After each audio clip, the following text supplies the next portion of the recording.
Hello, this is the last of the novel commentaries. Well, granted, there will be other parts, but still the presumably last ever big recording. We'll wait to see what happens.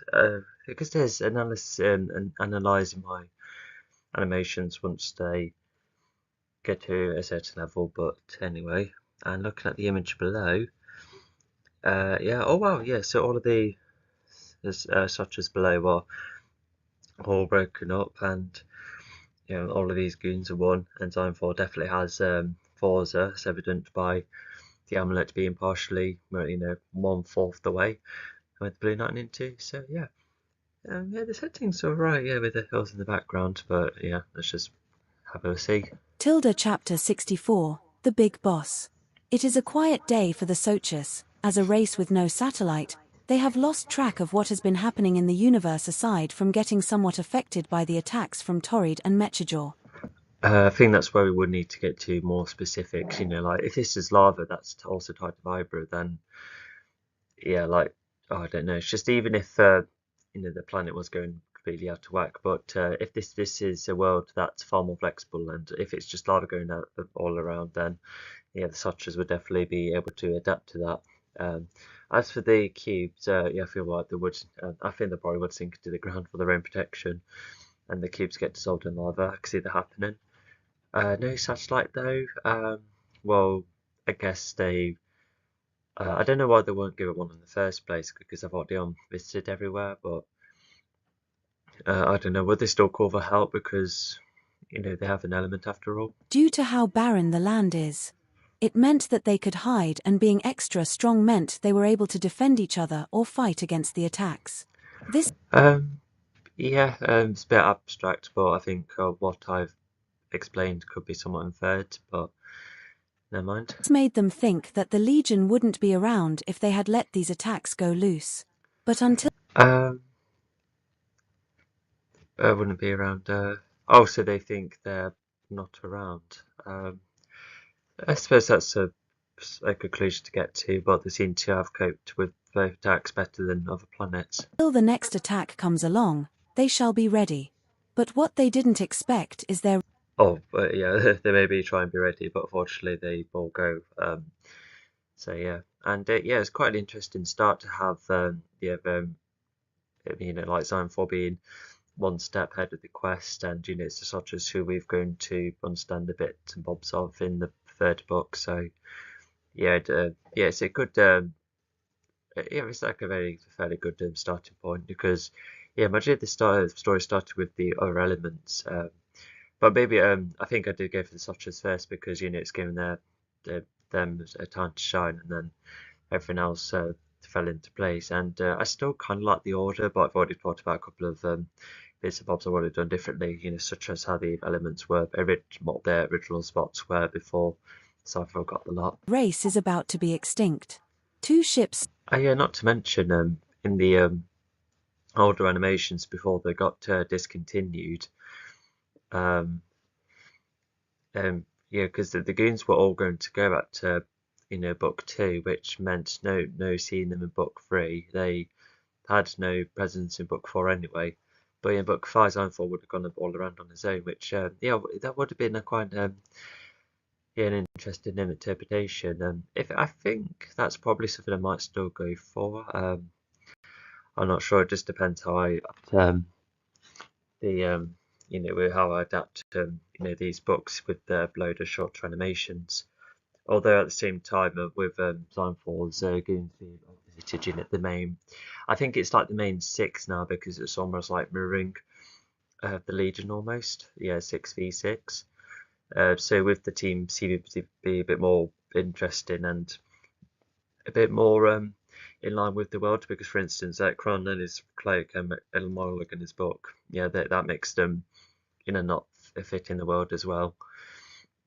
Because yeah, a couple of the foes who I came up with in the sequel, they're going to join the goons instead, and that does change the course of what the sequel looks like. But I'll definitely go around it. But the sequel will already be updated by the less otter characters. start coming about ships made by one of Mollug's book spells, Concerning So it should be in combat after ships, and I think we've got a hint earlier about, well, in previous books about Molla can perform the spell that summons ships, and also with the race with that starting point about to be extinct. It's unlike past cases where they're like, oh, this is how it ends, but this is what happens before it ends here, which, as you know, is I find it really tiresome. But in this case, it's already.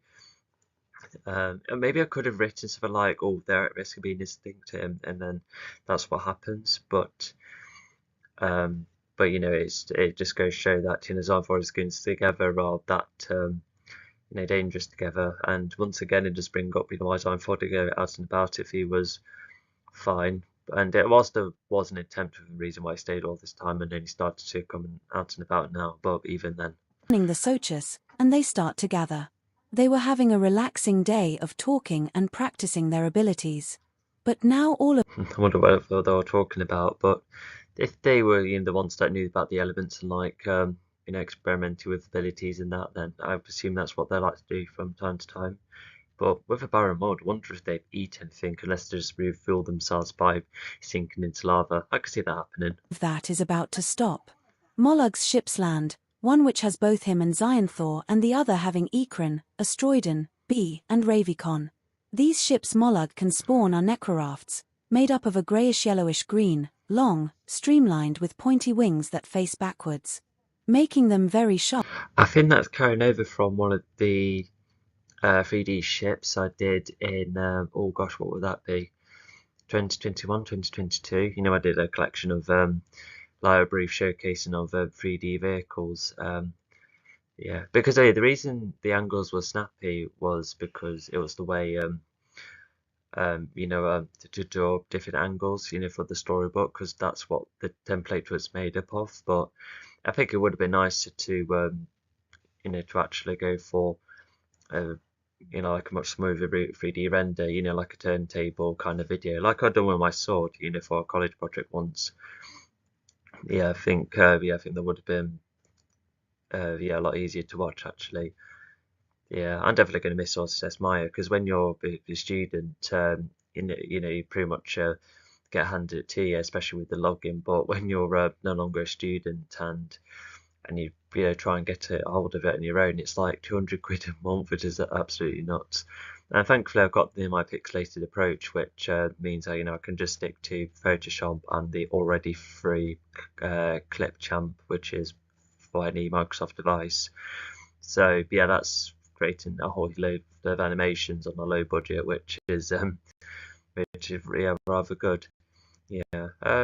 I think in another timeline I would have had my if I was work much of a 3D enthusiast, but yeah, because there are a lot of 3D I like, but actually when you watch my animations, I only use like basic 3D to assist the 2D stuff, or 3D still being done in a very simplistic kind of manner. So yeah, I guess it would have been like kind of cool to see what these stories would have looked like if it was 3D, but I don't think it would have looked as good without Photoshop, unless I know they've made it all 3D, but I think it would be kind of a cheap animation because the red figures I only animated for the RSA animation where it's just made up a load of parented features, parenting, which means when main asset moves, the rest follows. Would have done that kind of approach because I couldn't, not only I couldn't model, like 3D characters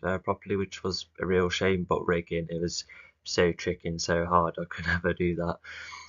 Which really adds to the shame of it. But never mind. So know what the ships look like, and we'll get going. Up, alongside 4 simple landing parts.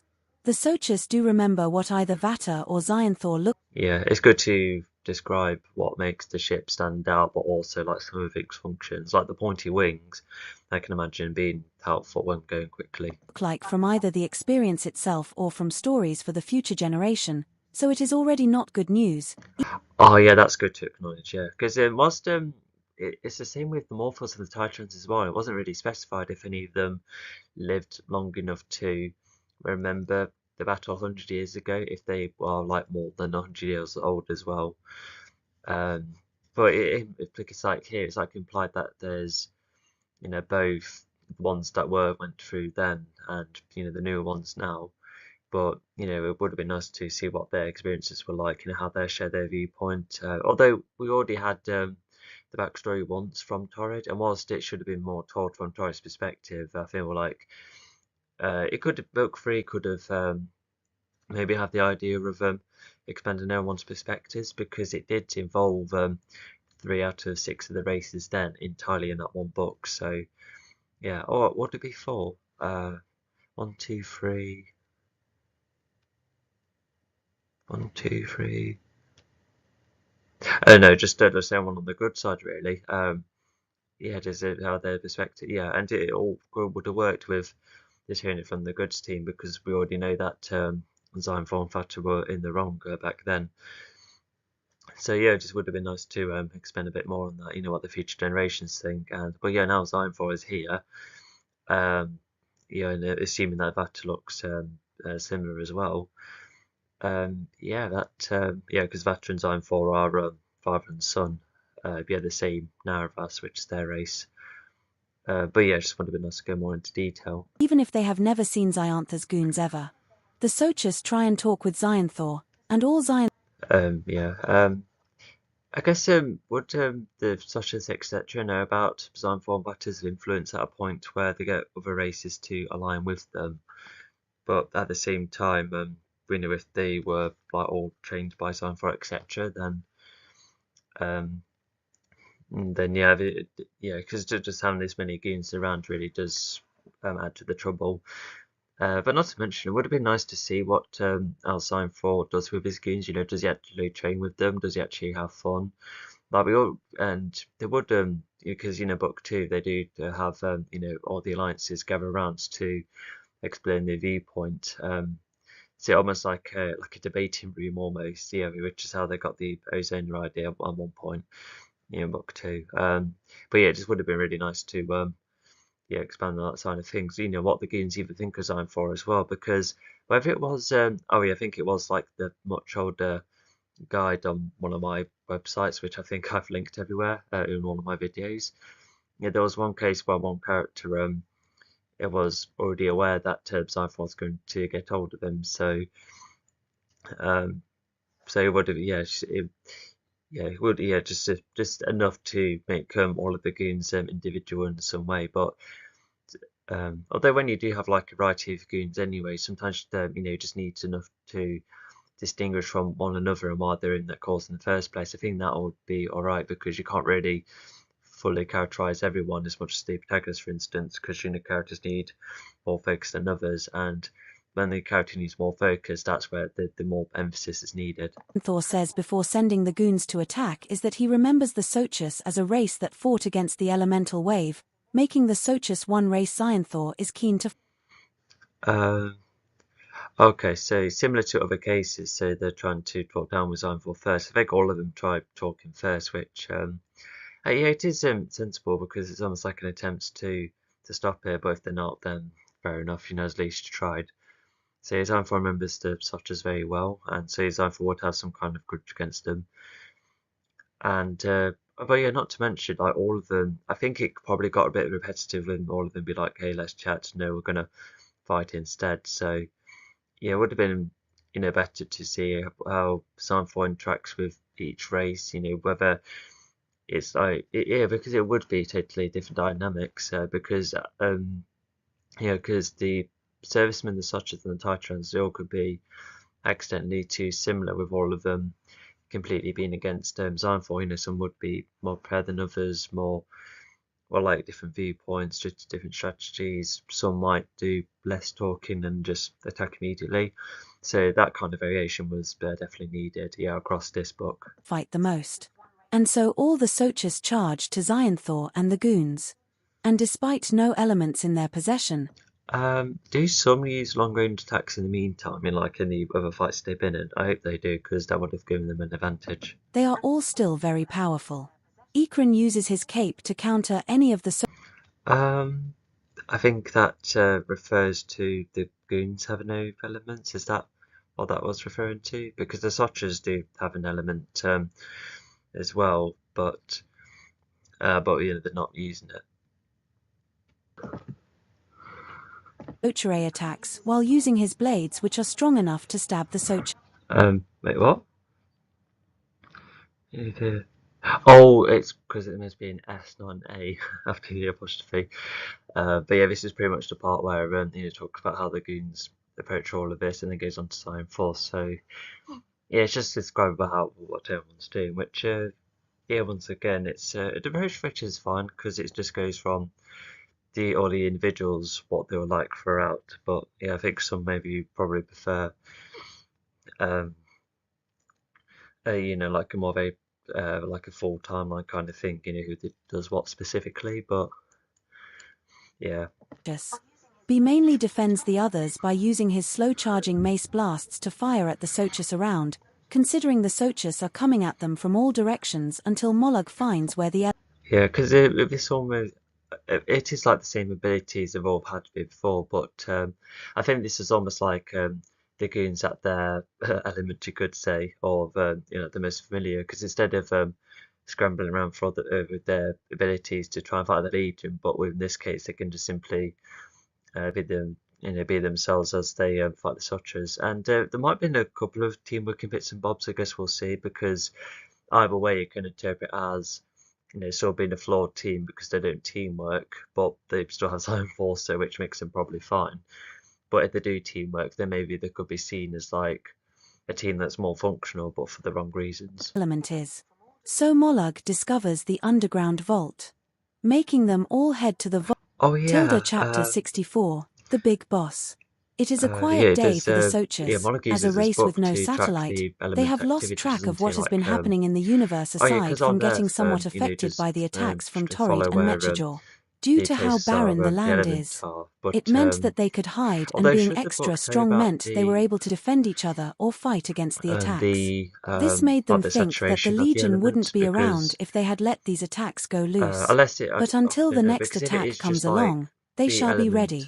But what they didn't like the book expect is tracking their element race is activity, about that's to a bit be more blatant than extinct. others. I feel 2 like, ships start well, coming even about if an ships element made by was one of there, like, Mollog's should it book be a bit spells more in the concerning the air? Because by Sochus, that and they logic, you start could to end gather. up They were having a going to the relaxing Union day planet of and see that talking and practicing their if the elements are abilities. above, and he's like, But wait, now that's not the all of element that is itself. about to stop. So that should have been Mollog's ships fixed then. land, But yeah, but one one which like has he's both walked him all and that way Zionthor before the and the back to other the having mountain, because Ikrin, yes, the motor was Astroidon, underneath the B, Earth's and mountain, Ravikon. the bomb, These but ships Mollog can spawn are it's necrorafts, made up of a they're not being greyish-yellowish there at the green, end. So long, yeah, it just makes you wonder streamlined how with the book pointy tracking wings that works. face backwards, How he tracks making them the very energy sharp, using his book, alongside 4 using the simple certain landing spell. parts.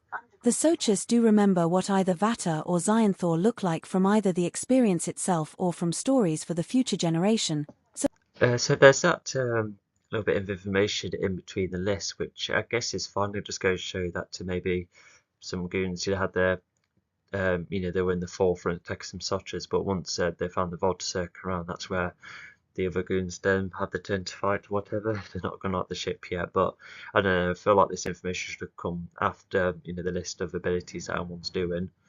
So it is already not good news, even if they have never seen Zionthor's goons ever. The Sochus try and talk with Zionthor, and all Zionthor says before sending the goons to attack is that he remembers the Sochus as a race that fought against the elemental wave, making the Sochus one race Zionthor is keen to fight the most.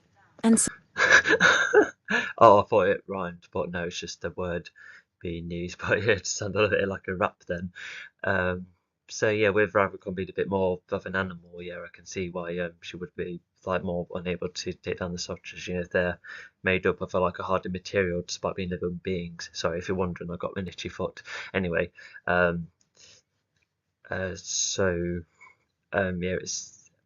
because everyone else pretty much has tools or spells. And looks like Ravicon. I think once Monarch, it's about to be like, oh yeah, that is definitely an element according to my book, the book of spells. Yeah, Ravicon probably does some digging, but I think the others. I think Zionfor himself just lifts the vault out because he's that strong. So all the Sochus charge to Zionthor and the goons. And despite no elements in their possession, they are all still very powerful.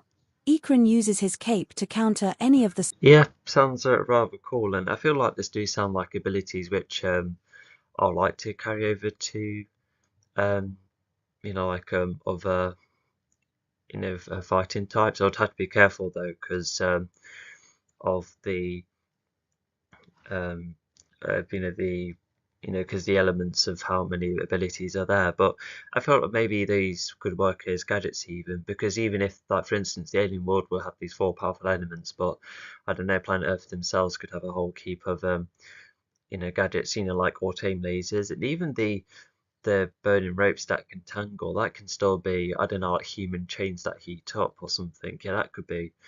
Yeah, I'll have a good think about something like that.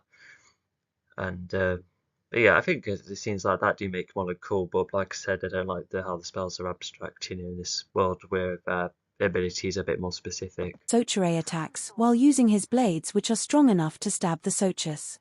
B mainly defends the others. So yeah, despite them attacking, yeah, they're all just heading to one direction, and yeah, it'll be easy because I think did the goons did all the fighting? You just simply walk there. Is that how good the goons are? To which, fair enough. I think Zyma would have fought a couple, surely. Not to mention if the lava or blobs of it get thrown at him as well. By using his slow-charging mace blasts to. So they do teamwork. Okay, so when I was saying about either theory, which could work, although I don't know which one I prefer. If they are good despite no teamwork, but good at teamworking, but for the wrong calls. Well, they are wrong calls either way, but to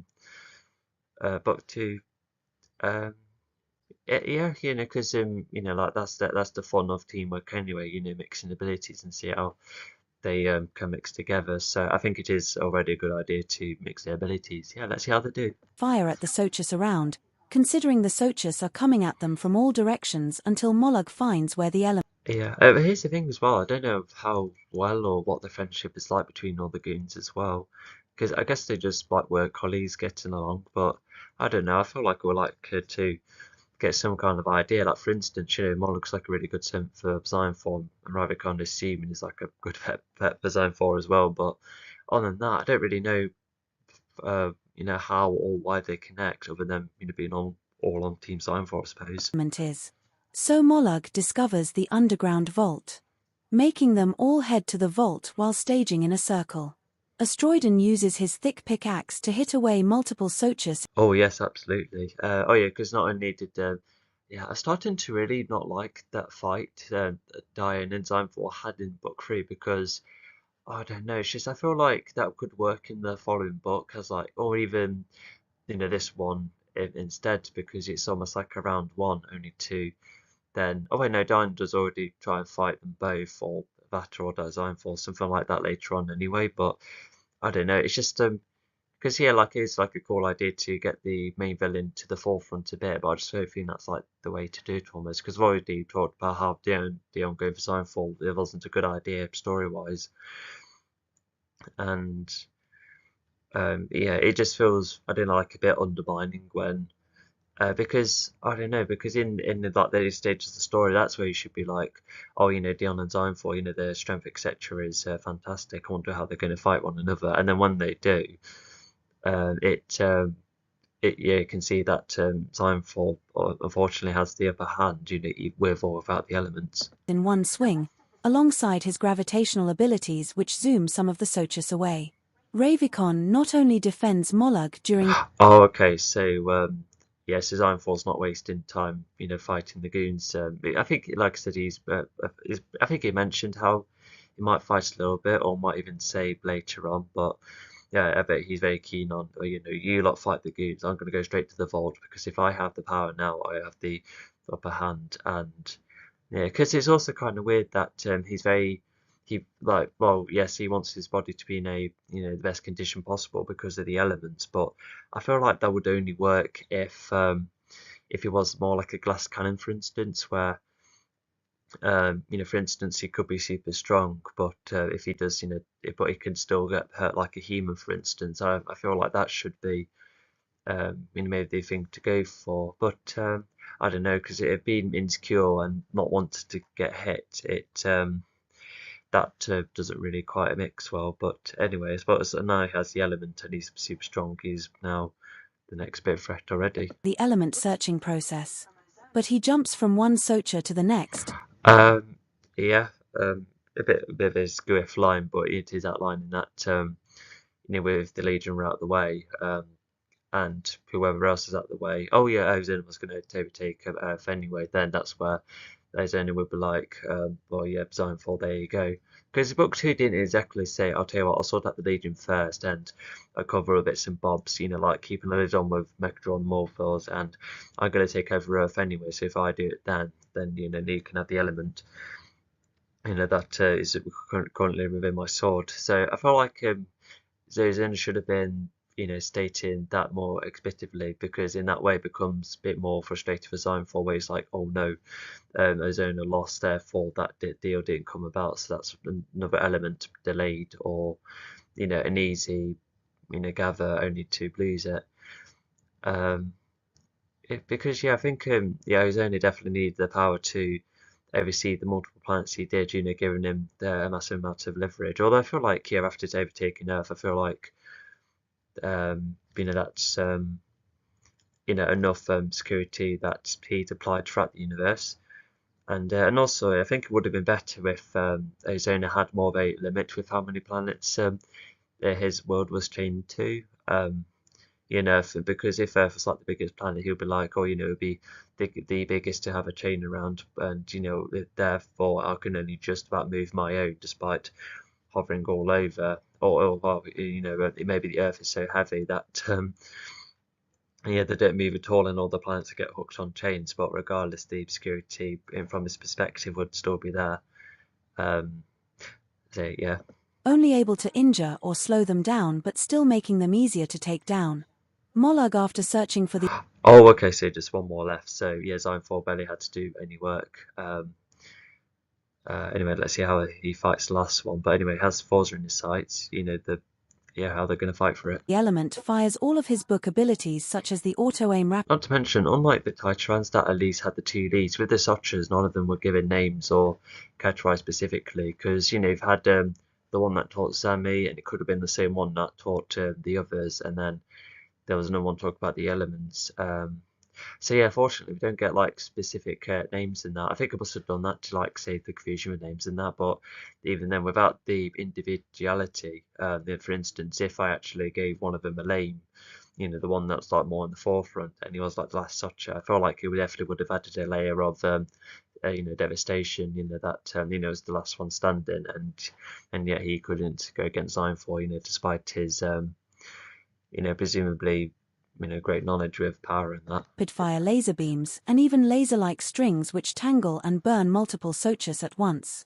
Zionthor, on the other hand, is focusing on getting himself and wait, what's going on? Predict them. Is it just covering some bits and bobs of why they weren't hang on. the rest of the vault? And the goons start to perform more teamworking techniques, like Astroidon throwing Ravicon into another set of Sochas, Astroidon and Ikran using their weapons. That is so odd. This feels like a first draft line that was like originally the beginning, but I read the beginning anyway, wrote all of that, and then this paragraph was put into it. Oh my gosh, how did I not notice that after multiple read-throughs? That is awful. Yeah, I don't know what to make of that at all. That is, yeah, like I said, it's just terrible. Okay, yeah, it's just, this is like the worst case of repeating. Against the same Socha, alongside Zionthor keeping a Socha in place for Mollog to fire at. I feel like that should have been stated at the start, but although if it is just like the small build-up in the fight scene, then yeah, now it's just getting on to, now Zionthor has Forza, he can now absorb the first element within the amulet. And so, the vault starts to be pulled out of the ground thanks to Zionthor's strength, which could rival Dian's easily. The rest of the Sochas start to go down, but Zionthor... Oh, it can be only used, yeah, sorry about that. But yeah, Zionfall's race is presumably the only race that can, at least withstand wearing 4 elements at compared to any other race, because because everyone else kind of struggles with 1, but Zionfall can have all 4, which it really adds to the power it has. I think that's definitely one reason why he's not a glass cannon, because he has all that strength he needs to withstand all four elements. Is eager for the element, breaking the vault, and Xionthor sees Forza, which he could have gotten from Ozona if he hadn't lost to the Legion. And so Xionthor Yeah, I was a bit mixed about it, but I kind of like it as a weakness, because I think the most significant like hit you can do at least is like a punch from a strong character, like maybe like a single punch from Pod, or maybe with if he like builds up ice, or when when he did a vibro charge punch in book 4 once, that's kind of cool. Or when Pasnos used temporary invincibility, maybe when Zami uses a blunt arm weapon, like I can see that maybe still being enough to temporarily shut down the amulet. But yeah, it's like a like a small weakness, because once it's off, Xionthor just only has his own skills, and the amulet to does get going again. Oh, because there is that moment where Xionthor does lose the amulet, and yet thanks to Vata's advice, he's able to carry over the elements within himself, which I can see that because like not only have you seen that similar with Pod and Trident, but if this is like designed for wearing some of these elements for quite some time, and already kind of embodied within his body, then I feel like it's an expansion of that kind of rule established, and Pod and Xionthor are powerful after all, so nobody else would be strong enough to perform an active and something like that. Although by that logic, that means Vata should have the abilities too, but which I think while Xionthor definitely needs to stand up with the elements, but I feel like Vata, aside from looking different in his clothing, he didn't really stand. Oh, I tell you what, he should have had like the Xionthor, the Narvas weapon. That would have been enough for him to stand out, power wise. Because the the weapon with the two ends, which that was shown in book 3. Yeah, he should have had one of them, like one to protect himself with. Because whilst Xionthor Vata, there's definitely bits of the relationship I like between them, but how they like almost bounce off from one another. But it's just. But I think Vata lacks enough of what he's lacks what makes him stand out. Because he has like a different style, which is definitely improved coming from the storybook. But other than like being a ruler, he used to be the ruler, now passing on to his son. I felt like there should be more to it. Although I guess I do like the advice about carrying over the elements within his body, but I don't know, I just felt like Vata should have done that too. And although maybe he only does that when necessary, like a combination of element moves, which not only foreshadows the kind of stage that Xionthor's trying to reach, but even Vata could have a limit, because it's said that he's got quite affected by the elements because of what happened at the end of the battle. nearly grabs the element until he fights off the last Socha with the But not to mention by giving like a power device like a minor weakness, it just goes to show like there is a way to overcome it, because it's still tricky to land a hit, but the amulet then comes back fighting, so it enables like an opportunity for the heroes to do something. It gives them like a small window of time, pretty much. And it could make it so that the more significant the hit, the more it will the longer the stun, or the more it gets hit, the more it gets loose, which is almost implied as well, because Dion is the one that manages to whack the amulet off Xionthor. help of the others. It has been yet another few days, and Xionthor is about to make some good progress. And so what I just said is just what implies just been said, so that just gives the audience to be like, oh, so there's definitely like some kind of a chance to definitely beat Xionthor then, if that's the case. And whilst there is like a small plot hole on why this couple of malfunctions are already there, and because this is a amulet that was updated compared to the last one, wasn't it? Unless they did manage to use. Oh, I don't know. It's just I thought like the old amulet was broken, but then Xionthor somehow managed to make another one that's apparently updated. But I don't know how it got the resources to plan despite the planet being destroyed, unless the planet was not that destroyed and they got all the bits and bobs they needed to create the amulet. But I don't know what the amulet's made out of. maybe some other element, or metal. Yeah, not nitro, because nitro doesn't go with the energy. Um, but yeah, I think another good reason is that yeah, with Seinfeld being the last in a rewrite, I think with Seinfeld being the last of its kind, he could have do the best he can forming a new element, but he couldn't quite master how to make it fully click and how to create a feature that doesn't stun the amulet. Although, does Seinfeld do a thing where he coats ice on top of it, or like, oh, I don't know, it doesn't have any solidifying abilities at first, but I guess he could have done that later on to really protect the element, but like an extra case into which I think he should have done it if he was starting to want to make it, unless, I don't know, I just feel like that wouldn't go for an old design if a newer updated one was already there, for Seinfeld to grab hold of quickly before the planet was getting wrecked. Yeah, I'm not sure. Zion Thor and his allies, making it harder for anyone to find them or predict It's armored skin as opposed to armor. So yeah, small contradiction, but never mind. them. Zion Thor and his fellows eventually find the planet of the Sochus, an old enemy who they thought would be involved. Oh no, all of this is repeated again because yeah, they already found the vault and Zionfall's poured it out already. Oh no, it's like two introductions. Like, I don't know. Like I said, it's like the first draft introduction.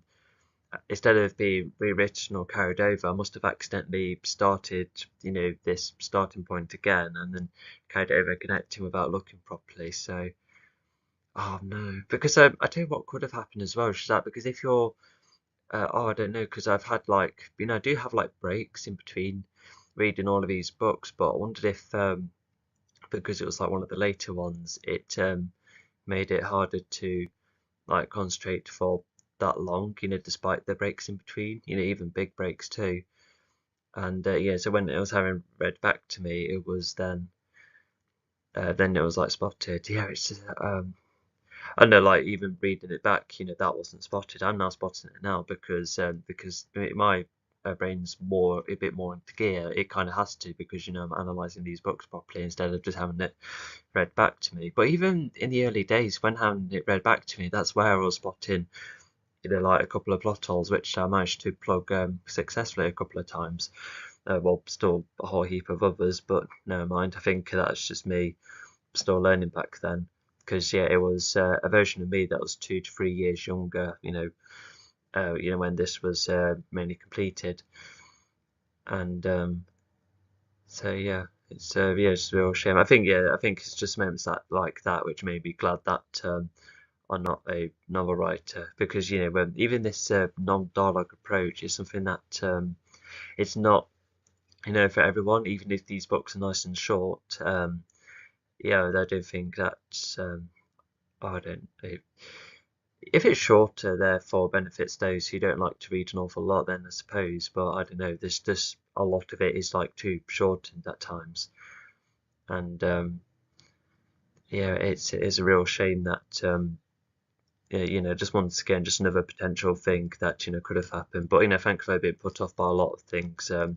Anyway, which made me stop going for a novel idea to make it as a career, etc. But yeah, now it's just I kind of look at these as like a template to make better stories from as I go back to animation, which I think I am more destined for. I studied it after all, and thanks to the skills with the education, it's the best I can do with that knowledge instead of completely shifting focus. And if I do have like traits of dyslexia, etc., which makes me struggle to read. I can't even read other people's novels, which is a real shame. I can't read Harry Potter, Narnia, Reacher, Blotch. I really struggle because it's all words. I can't interpret other people's imagination, just my own.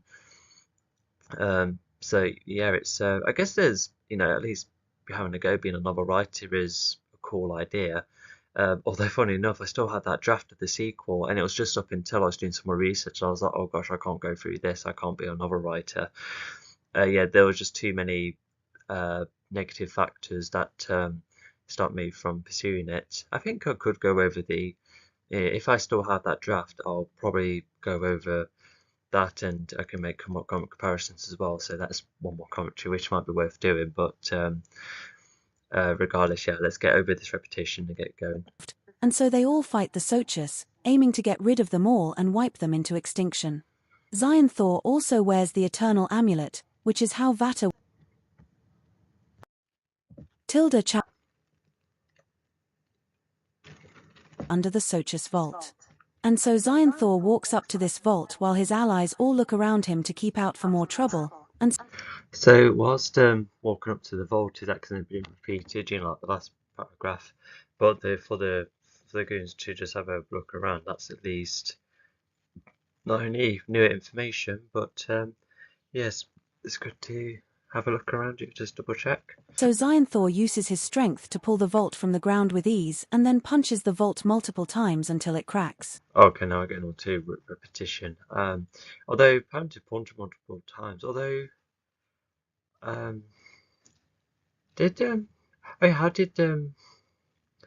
so at least it wasn't repeated that it's just more so of encountering the vault, but with here, so for him to break it multiple times, there requires a lot of punches to break it open, which yeah, at least that's new information, and yeah, and it's something that yeah, if these vaults are to protect something massive, then yeah, I can see why it'd be quite hard to open. Yeah, I wonder how many punches though. But anyway, seeing the element, how exciting! Forza is in his eyes. And so he grabs it quickly as Forza gets sucked you into the amulet that is embodied within the chest piece. So that U is not meant to be there. But yeah, once he picks it up, yeah, the amulet almost sucks it in, and as he intakes the element, it does Tilda chapter like this 64, transition The where Big like his Boss. entire body It is a quiet day for the like transforms Sochus. a couple As a of race times with and no then it goes back to satellite, normal. they Just have like his lost way track of of the what has element been going happening in all the around. universe Yeah, it does aside that from with getting somewhat affected by the all of the attacks from elements, Torrid and which Mechajor. Due to how barren the land is, yeah, it's it just like meant that they could just really hide, and being emphasizing extra strong meant they like were a really able to big defend deal each other of or fight against the attacks. the This made the them power he think that has, the and as Legion that wouldn't be around if climbs they up. had let these attacks go loose. But until the next attack comes along, they shall be ready.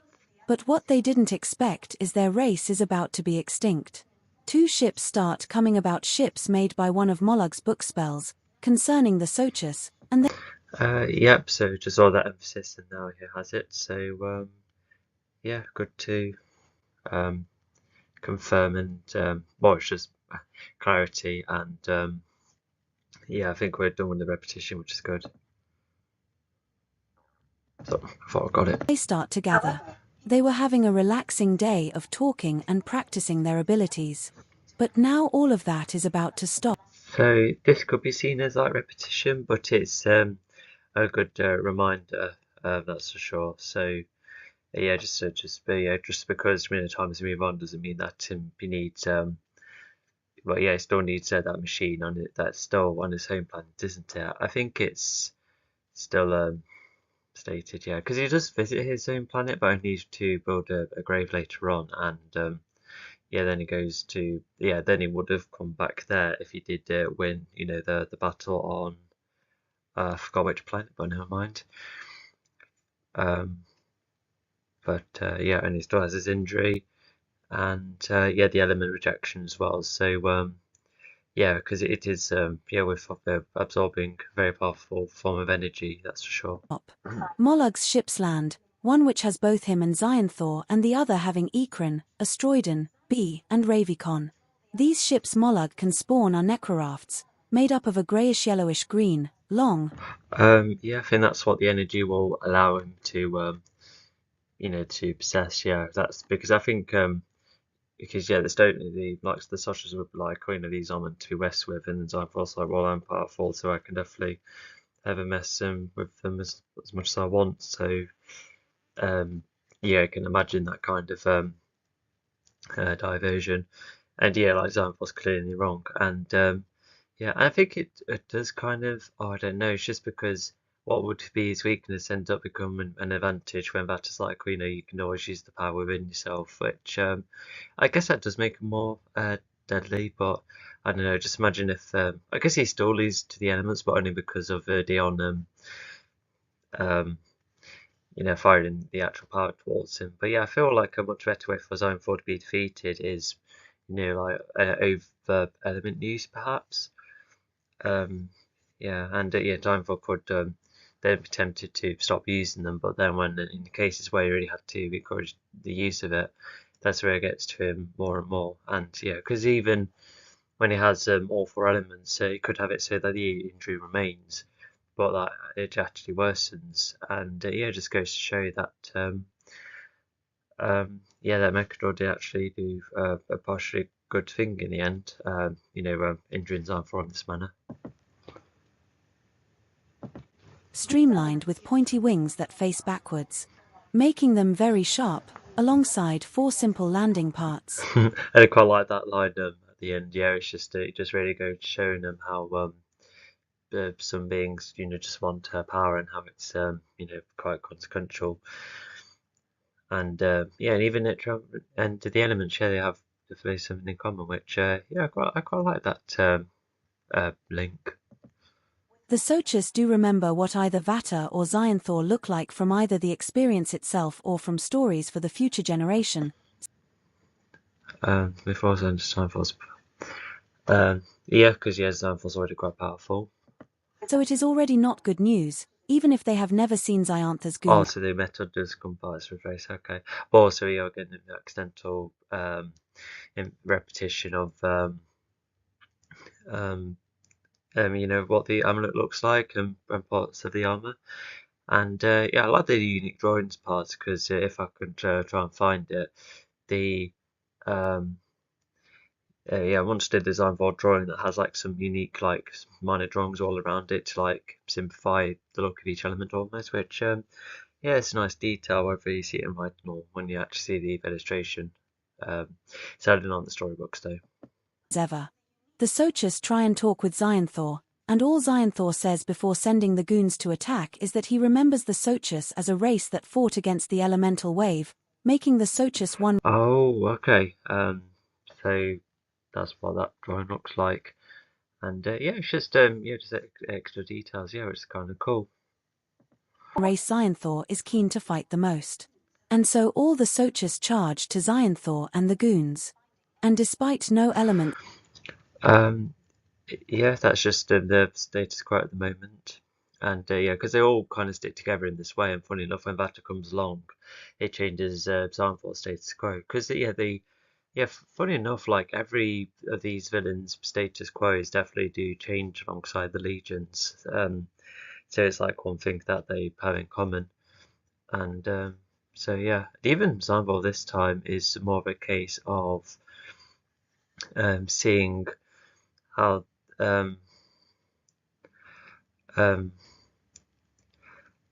sorry, I can't lose the words, but it feels more like personal because there's a parent involved, Xanthor's dad, and normally that would make Xanthor seem naive, etc. But no, he just maintained like a very like a hard inversion. It's definitely like a relationship if it was like I don't know, like a 50-year-old bloke with an extremely older dad. So yeah, it's that kind of dynamic which can be like formal and hard between them, even if their dad's trying to ask for forgiveness in some way. So yeah, and yes, we'll all stick together now. So yeah, see what's next. In their possession, they are all still very powerful. Ikran uses his cape to counter any of the Sochurae attacks while using his blades, which are strong enough to. Oh yes, so I think thanks to the previous sentence, so they've just been eyeballing or at least going through all the planets, and definitely take it down security of all of them, which helps anyway, especially take it down something as significant as the Sochas. But yeah, so they was going to the planet to see what it's like, and then yeah, there you go, they had an element, and yeah, it's reminding us that Stivrox didn't pass on the location, which yeah, it definitely slowed the bad guys down in a way that actually makes kind of sense. Stab the Sochus. B mainly defends the others by using his slow-charging mace blasts to fire at the Sochus around. And they Oh, okay, so that's how they're going from place to place. Okay. I said they do go to the Green Apes eventually, although could they not find their planet? Did they not think to go to that one first? But I suppose they don't have enough detection technology, so they're just going from planet to planet by looking at the stars. To which yeah, fair enough. If that's the way to navigate everything, at least they're going from planet to planet quite efficiently. Considering the Soch And then Tilda that's the end of the chapter. All right, let's go next. So this is Nahashtu, and even this setting right there is it comes from oh yeah, the sequel comic. Yeah, that was it. Yeah, it took a bit of a think, but yeah, this is like more of a vegetarian area. Vegetarian, just more like a vegetation-based location. Yeah, with the trees and that. Yeah, which kind of they look like the trees from New Zealand, but also kind of carry through from my flip-flop animation to some degree. So yeah, it's nice to see those details. And that's Sammy with his surround lightning, when the lightning just comes from all directions. It's still a control move though. And then Spyco, with his spiky shell, come to confront Sammy. But yeah, we'll see how that actually goes. Tilda chapter 65, the former I keep getting bothered by there's a miscolouring of that third tree, just above Sammy and Spyco's head. Just wonder what that was. Anyway. Legion. Every Legion member is at a weird spot, all split apart from one another, and we are talking about every Legion member. Hailwolf is still protected. Yeah, weird spot. Yeah, because it's the best you can describe, I suppose. And yeah, so it's just going from each Legion member, see where they are. But yeah, they all are on their own. So yeah, let's just see what everyone's like. Yeah, it'll be a good update for everyone too. Protecting her race, and she would have done so during both Torrid's and Mechajor's attacks. Despite this world not getting as Yeah, definitely something that makes sense. And yeah, because oh gosh, yeah, what was it saying? Yeah, you can just imagine the Airwolf doing that, all of this time. many effects and damage as other worlds, Hailwolf has been feeling some guilt despite some reassurance, but Hailwolf wishes she could do more to protect her race. And there comes I guess it's reassurance from her race as well. As that what was being implied? To which, yeah, that's nice of them. Yeah, to be like, you are doing a rather decent job defending all of us. can't be any more fighters because it will make this race as targeted as it was during Ozona's rule. Not to mention while being back. Yeah, that's true. So yeah, Hellwolf has to be Peroni Guardian, which yeah explains it. Yeah, they must be like quite hesitant to go for the Northern Lights as well, so that they don't make the show too powerful and too present with power. And yeah, just keeping a low profile. Yeah, I think they might still get targeted just due to the connection, but at least the slow, it's all been slowed down thanks to yeah, Hellwolf and the others not being, so active or standing out in the universe. With the Numians was a relief. The Legion is a collective that she has been missing the adventure and the room to express herself. Opus Nost is I think she still had, she has a quite exciting planet. It's quite mountainous in that, which we saw at the end of book 2, and in the end of the sequel as well.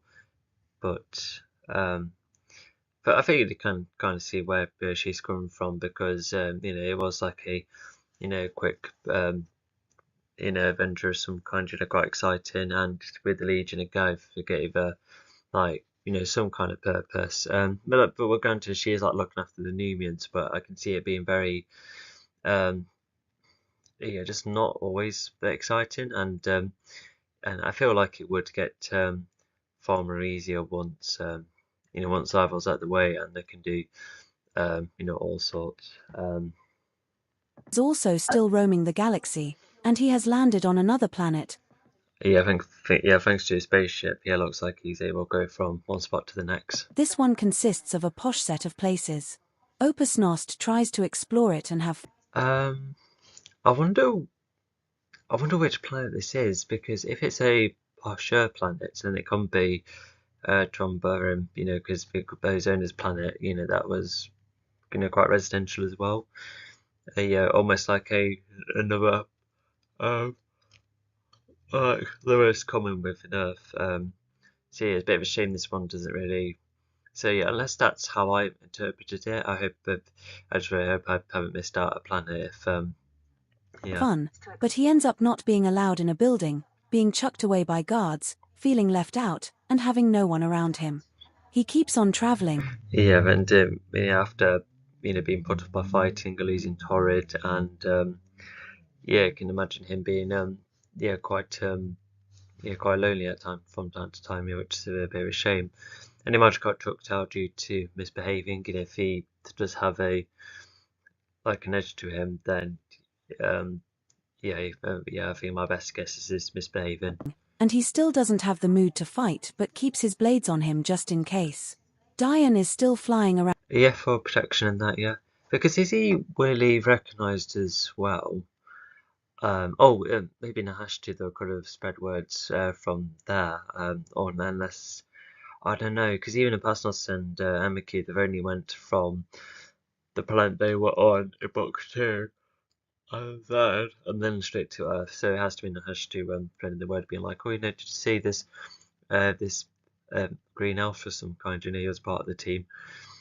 So yeah, he's like a heavily disliked celebrity, pretty much. Yeah, that's like the impression I'm somewhat getting. And yeah, so that's what he's like. So unlike Hellwolf, that's at least is still looking after her community. I feel like she's the only one in that regard. And I think there could be a bit more to how Hellwolf is missing the Legion, or just doesn't I can't cope with the tension that's still out there. I guess that could have been nice to expand upon. Around the galaxy, trying to find Xyanthor, but to no avail. He does try and reduce threats. Although if they've been hopping from one planet to the next, unless it's happened super recently, did Dion not at least visit a planet and say, "Oh, he visited earlier"? Then didn't Dion keep track afterwards?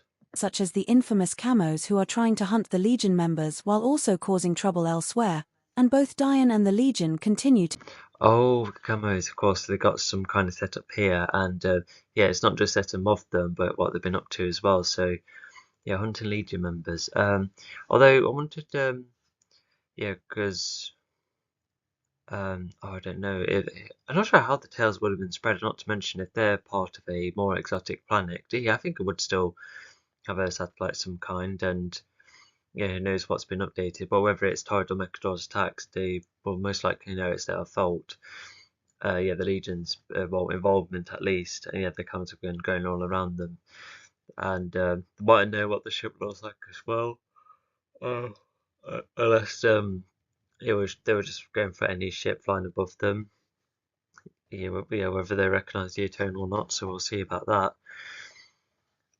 But yeah, I don't think they expected the Legion to be so low number either. I think they were probably hoping to find the whole shebang, but no, they're all split up, and it looks like Dion's trying to get them to behave, but it's not quite worked because they still try and bring down the tone. So I don't like how Dion dissuaded failed to dissuade the camos, unless it was just simple things by being like, don't do this, don't do that, don't do it to the races. But I can see that just being repetitive, and maybe they're quite they just don't want to listen.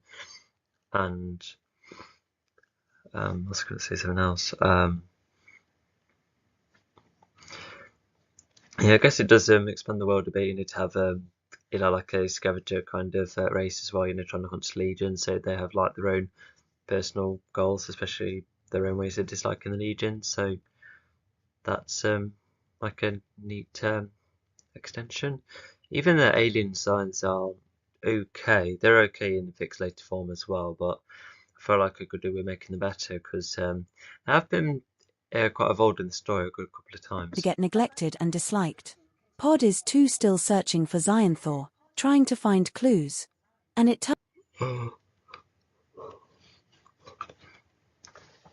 Sorry, yeah, they're on. So it looks like yeah, of course, yeah, Dion's still disliked, and Pod's trying to have a search as well, but yeah, they are Pod's on their planet, so is Sammy as well, so yeah, it's really tricky. And also, I just mention when we do go back to Sammy, is he? Oh, because imagine if he tried, the only one who had to go with the building the team, or if every Legion member tried to gather allies along the way, but as they go around, Zone 4's decreasing more and more chances of gaining any alliances. But yeah, imagine whoever like managed to join Samuel Pod, it helps extend the Legion a tad, but I feel like it could be quite a bit overstuffed to have, Sunday whole of a cast. It's a cool idea though, but yeah, but once again, I feel like ideas like these were kind of shrunken down because yeah, it just goes back to um, yeah, if this was to be animated, then yeah, you wouldn't have too much to worry about. Or actually, it's me that doesn't have to worry about much if it's adapting, just far less characters than usual. Turns out that the many planets he visits have already had visits from Xionthor 5 and his goons, making him track down Xionthor and the others carefully. Um, oh, Zion4 and his 5 goons. Yeah, how did I get the misplaced word 5? Who knows? Um, but yeah, looks like Pod's like. Oh, I tell you what, it looks like Pod's trying to follow, and like yes, even if each planet is getting attacked in some way, shape, or form, at least it's like, well, if I'm following like a trail of some kind, then I can eventually get to him, which is backed up by how I managed to find the lot in Garrett, and yeah, Garrett has like a spare area of land which they managed to settle within, which I'm a bit mixed about because having it all spaced out, just all barren, it does give them like privacy in some way, but oh, imagine if it did actually happen in front of the public eye. I guess it would have been like overly recorded, and maybe there could have been a case of being like, oh no, Zone 4's back, and then yeah, maybe Zone 4 could have a look around. Maybe someone tried to go for him and to attack him, and then Zone 4's like, what, this is overpopulated, and this is a very mixed alien planet. I will not be hunting them all down. We need to find the elements. Although the after fighting Pod, they don't really explore the planet, which they kind of should, because imagine if they've gone around and someone needs some useful information, or the element could have been there. Yeah, they didn't go around the planet, which was kind of the point. So I'm a bit yeah, I feel like that's a bit of a disappointing thing. I guess you could infer after Pod gets defeated, but I don't know, that should have been far clearer. Some planets try and fight Pod, but Pod fights to defend himself and convince others. Oh, so yeah, as Pod's trying to help out, yeah, E2's getting others trying to fight him. Got the cameras to be one of them. I can see that being the case, but I don't know, because I like this setup, and I feel like, well, maybe it should be set up that the cameras were willing to, or at least starting to go for the Legion. It's like a personal revenge kind of thing. And you never know, they could be very ignorant design for as well. They're like the ones that don't know what to believe, and then just only fixed on what they're believed in. So I feel like something like that could work. And once, for instance, if the Legion ever come across them, they could be like, no, this is legit, this is evidence, um, you could like join us if you like, but if you don't want to, then fine. But stop haunting us, and maybe just stop what you're doing as well. Like, just no need with all of this hunting. And yeah, although once again, the Gammas would have to continue to be mischievous, a bit like the Reptiles. Actually, they had that similar kind of case as well. Constantly being mischievous. In the ideas I used to have anyway.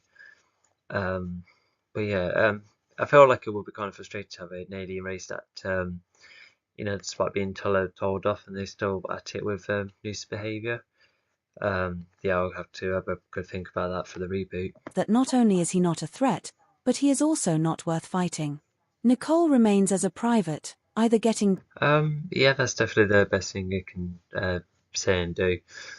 Yeah, it would have been interesting to get more specific plan to race as to who would have fought against. I guess like the final guide would have been like a good reference thing, but that guide was completed uh, nearly a year ago, this 2025 at the moment, and the novel was completed a year or two, well, more than a year before. So the guide kind of came about once I started doing more of the comics because I remember trying to stick to what was already established whilst expand on things meaningfully, and I think the guide did kind of help that, and I think it will continue to help for the reboot, but it is like a former template. Dissed by the humans or getting dragged into the mud by Retron, making Nicole's worst time of her life. As the That just is a bit informal, but even she too is getting quite disliked as well. Oh yeah, because Howell seems to be the only one not getting any anyone bothering them, because she kind of gets the opposite thing where she isn't exploring or not encountering anyone to get blamed on, so she's just safe with the Nubians, um but yeah, once again on edge and doesn't know what to do. Even when the Legion come about, she's like, "Oh, I don't know if you should leave them." And they're like, "No, you better, come with us because it's for their safety after all." Anyway, again, so your Retron's still active, and we're bad with Nicole as well. servicemen are also neglectful of her. She has to be sent to do assignments. Oh, I can imagine. Yeah, she's been heavily demoted, and it does feel like all hope is lost. Although, what I kind of like about the um, like the inciting incident is that whilst the pod and Dion are already active, it's Zami who makes the start in gathering the Legion together, because the ship finds Nicole and the Titrans send Fletcher towards Earth as well, which the Titrans were kind of risky to do that. Maybe they thought Nicole would be staying there because they didn't just have planets. That's like the best guess. Although what if Fletcher just landed and he immediately get fired upon? And you're like, yes, he was like a immediately like intelligent than that, but he's not invincible. Even if he is like quite strong, but even then. Um, even oh yeah, why did I reckon Dion was like instructed to be like, or maybe you should start gathering the others because we are gonna try and start regrouping again. Um, so yeah, um, Although I feel like that would only work if maybe they weren't like too keen on being together. They were hoping to try and have a go solve their problems all on their own, but then they maybe reluctantly go together or go against the law. Something like that could work. At least my emphasis on either could have been a lot stronger compared to now, because I guess Earth did kick Zemi and Pod out, but I don't know. It feels although there was like it wasn't easy reuniting on Earth because of the fight with Retron and that. But yeah, I just wonder why Dion didn't go for a personal say Wolf now, but maybe it is because of Wolf or Dion just, I know again, caught it with all sorts, but I thought he was putting a lot of the superhero work aside because of how no one was accepting him as a hero anymore. So that I'm kind of a bit lost with. And also, I think there was like a version of the story where, because of how significant the flooding was, and oh my gosh, they did I'm not sure if the storybooks did this and the novels forgot, but Mechadraw could. There was actually a thing where Mechadraw, an idea or something written down at one point where Mechadraw says, "Oh, you know what? I was the one who killed Zone4, so yeah, it's no problem now. Now the universe is just completely um it's ruined by me anyway, and yeah, Zone4's nothing to worry about, I suppose. So that was an idea, and that's why everyone was like split off and didn't start reuniting until when they did find out that Zone4's alive, because it was the Spike who told Zami about it, and yet it was still Dion and Pod still having a look anyway because they didn't believe Mechajaw. Of course you have to double check.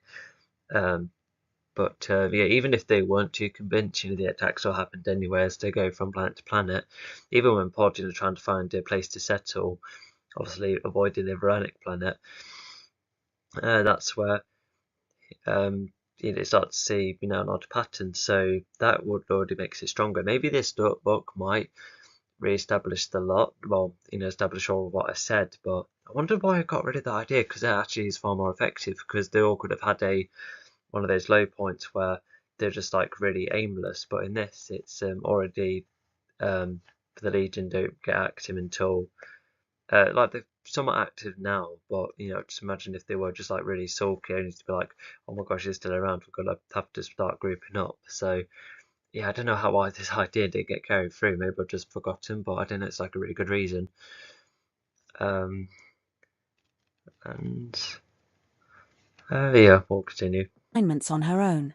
It's not just the Legion members. Many races are in a worse state compared to the So yeah, she's separated from the other servicemen as well. So yeah, they're probably very little pathetic jobs as well. Yeah, whatever they are. But yeah, poor lady. aftermath of Torrid's attacks, with less food, fewer numbers, and more destruction. With races trying to get going, getting into conflict with one another. Yeah, I can. Also, should have been like even more expansion on what each of these planets are like, but yeah, at least we've got like a couple of bits and bobs with what these planets are like. But yeah, it should be far more descriptive. Even something else I thought about is that what if Sign 4 did visit every other planet that we were familiar of? Imagine if they go to the Veranic planet. It would be exploration of seeing how they would encounter the Veranics, but when you look at this story, each time they visit a planet is for a bigger purpose. Even the Sochas feel like well, not only was it getting an element, but it already helped set up the status quo, what was happening, just immediately rising the stakes up. And then each, like I said, each time they visited each planet, it is more significant steps as well. So yeah, you could have further gone to the Veranics and managed to wipe the lot, regardless of how many elements Signfall got hold of. But yeah, I'm also wondering why they split off too. Maybe it was just to find the elements quicker, but by doing that, they lost all the goons, while Zine4 did. So yeah, because I know that you would want to get the elements like quickly and maybe divert the by diverting, yeah, that did take advantage of how low in numbers the bad guys were, so it's like stretching them thin. But unless that's the reason, but I don't know if they lost the goons. Another for resources, or even some like the Camos which want revenge against the Legion for harming their lifestyle wildly. Losing connections with the races they were once friends with because of the yeah, if the planet gets affected by cubes and then flooding, yeah, and was it's the same races, so yeah, it's just multiple alien planets probably having similar issues to Earth. Yeah, like I said, yeah, it could have been a bit more in depth. You could have the impression of like Earth's atmosphere low point. It'll be the case with other planets too. Conditions of their planets making it impossible, reducing many community possibilities. Finally, Oh, I see. Yeah, even that sounds like a really nice idea. Imagine like friendships being formed because of the Legion. You'd have all of that sense of community. Because even there's the spider-like creatures at the start of book 3, they kind of get forgotten, which is a real shame. And yeah, because with the losing satellites, that could be more reason they disconnected, or maybe they disconnect so that they don't get targeted by Zone 4. There could be all sorts of possibilities. But yeah, what a missed opportunity. He is another one who is looking for Xionthor but is also trying to explore the worlds to try and get his audience. But to no avail, but he keeps at it. And despite being I guess it goes to show like a character flaw where he's trying to, like, despite doing well to be independent, he's trying to be friends with others along the way. But similar to Dion, Pasnos, and Pod, assuming Pasnos is famous as he is, they're all heavily disliked. But I think Zemi's at least trying to make the most effort in trying to make some friends, even other alliances. I think that's what is kind of implied here.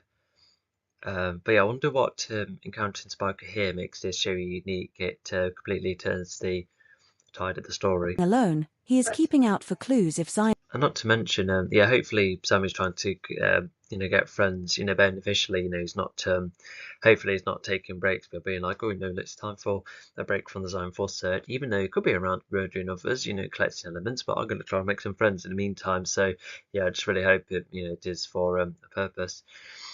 Yeah, I really hope so.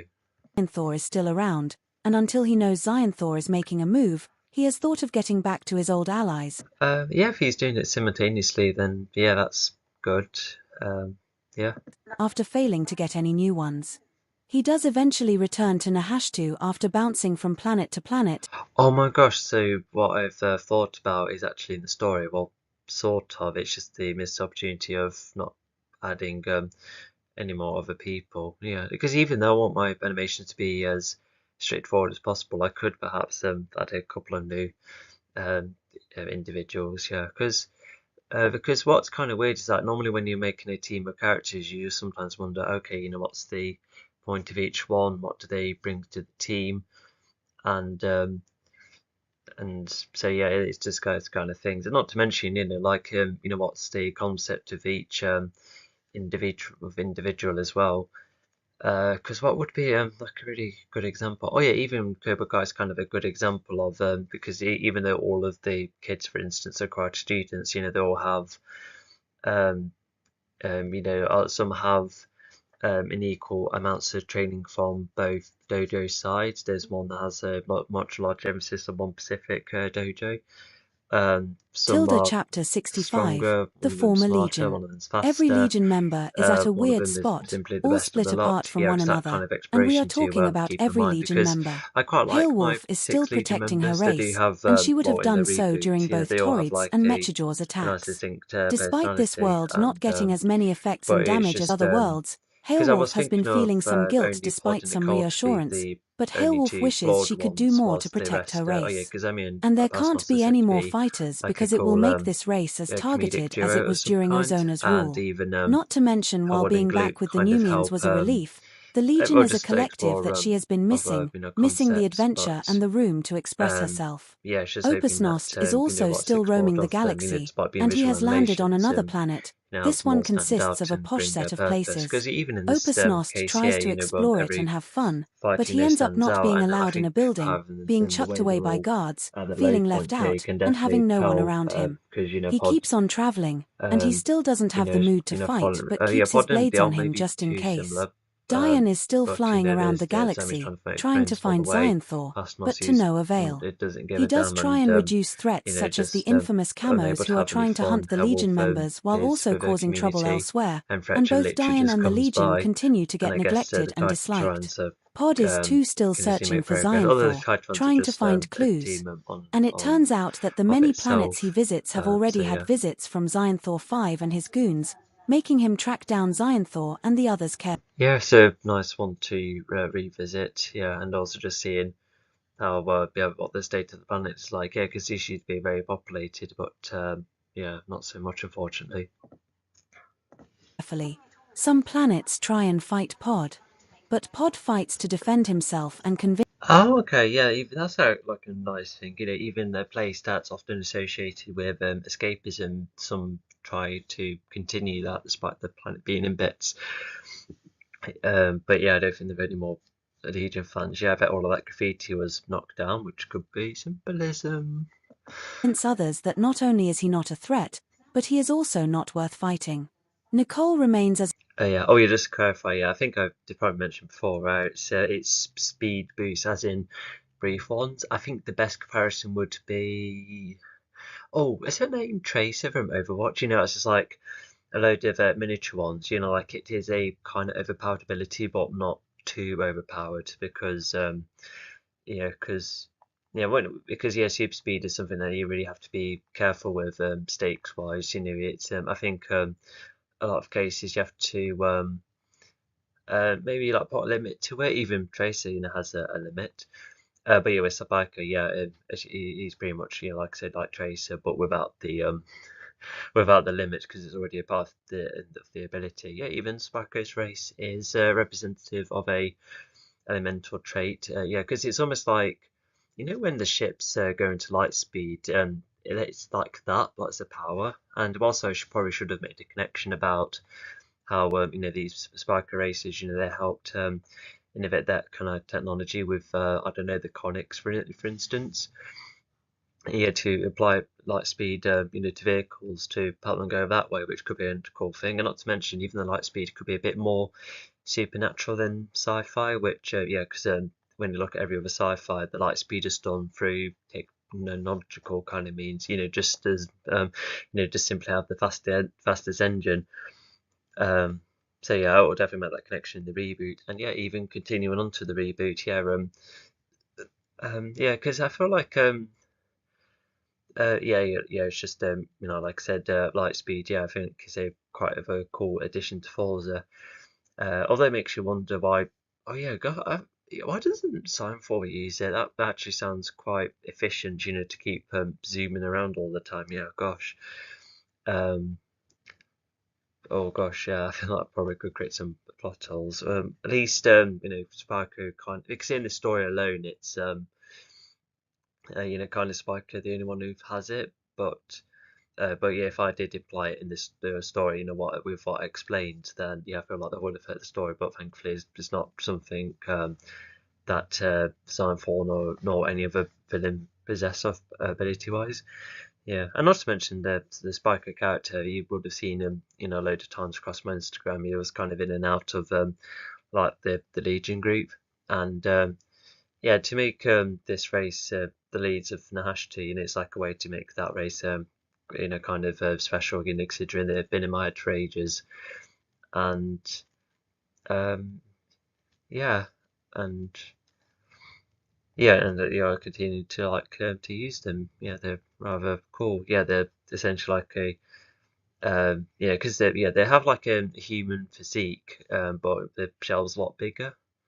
A private, either getting dissed by the humans or getting dragged into the mud by Retron, making Nicole's worst time of her life. As the server An original name.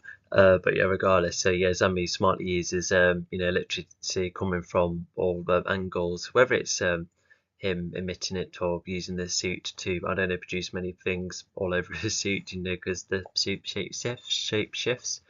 But yeah, it's definitely a smart move, because if this Spyco can go anywhere, then yeah, just cover all directions. servicemen are also neglectful of her. She has to be sent to do assignments on her own. So it looks like, although, yeah, why attack Sammy if he was then going to say something later, unless Sammy does discourage him? I guess we'll wait and see. It's not just the Legion members, many races are in a worse state compared to the aftermath of Torrid's attacks, with less food, fewer numbers, and more destruction.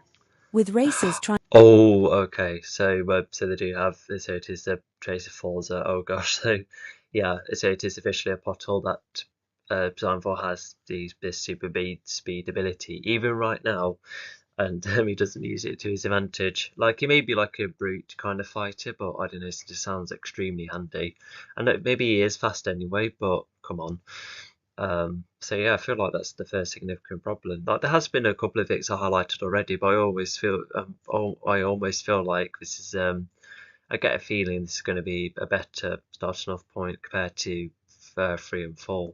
to get going, getting into conflict with one another for resources, or even some like the camos Oh, okay. So yeah, one surround attack after another. Yeah, going from stunning to then creating more of a barrier all around. So that's handy. which want revenge against the Legion for harming their lifestyle wildly. Losing connections with the races that Lightning. Sorry. Oh my gosh. It even says it even repeats again, which yeah, that must have been autocorrect. So I do apologise for that. Yeah, even yeah. Well, yeah. Zami must have like quick enough reflexes to take on a fighter like this. Although if Zami has fought all sorts, then it can just slowly adapt over time. they were once friends with because of the conditions of their planets making it impossible, reducing many community Oh, okay, so that's why the Shelley was was fighting. I nearly said the reason Shelley was spiking. possibilities. Cut. Finally, Zami is another one who is looking for Xyanthor but is also trying to explore Yes, so just like a bit of a personal motivation, and yeah, because with the camos, it is like a lifestyle thing again, which you already kind of had this with Rock, but this time it looks like Shelley did have another friends which he lost, which is what would make him stand out a tad, in terms of his own personal motivation, whilst also not being hard to sign for as well. So he does stand out. And he could have like joined the team in a newer version of the story. Yeah, with like a super speeder, yeah, you never know. Spiker could be so good at super speed, or the speed beast at a point where Zinefold kind of gives up on it, considering he wasn't that good with it. I don't know, but I just felt like here's the thing. Like I know these elements are as the elements get easier to use because how they connect with your head, etc., and I can interpret. And whilst Seinfeld it does somewhat think creatively from time to time, it just makes you wonder if they've had any practice. But Seinfeld doesn't explicitly rely on it because he has the superior martial arts and he's really tough. So yeah, the elements also almost act like it does something to a system, which kind of goes back to how it's both like martial arts with superpowers. Or the worlds to try and get his audience. But to no avail, but he keeps at it. And despite being alone...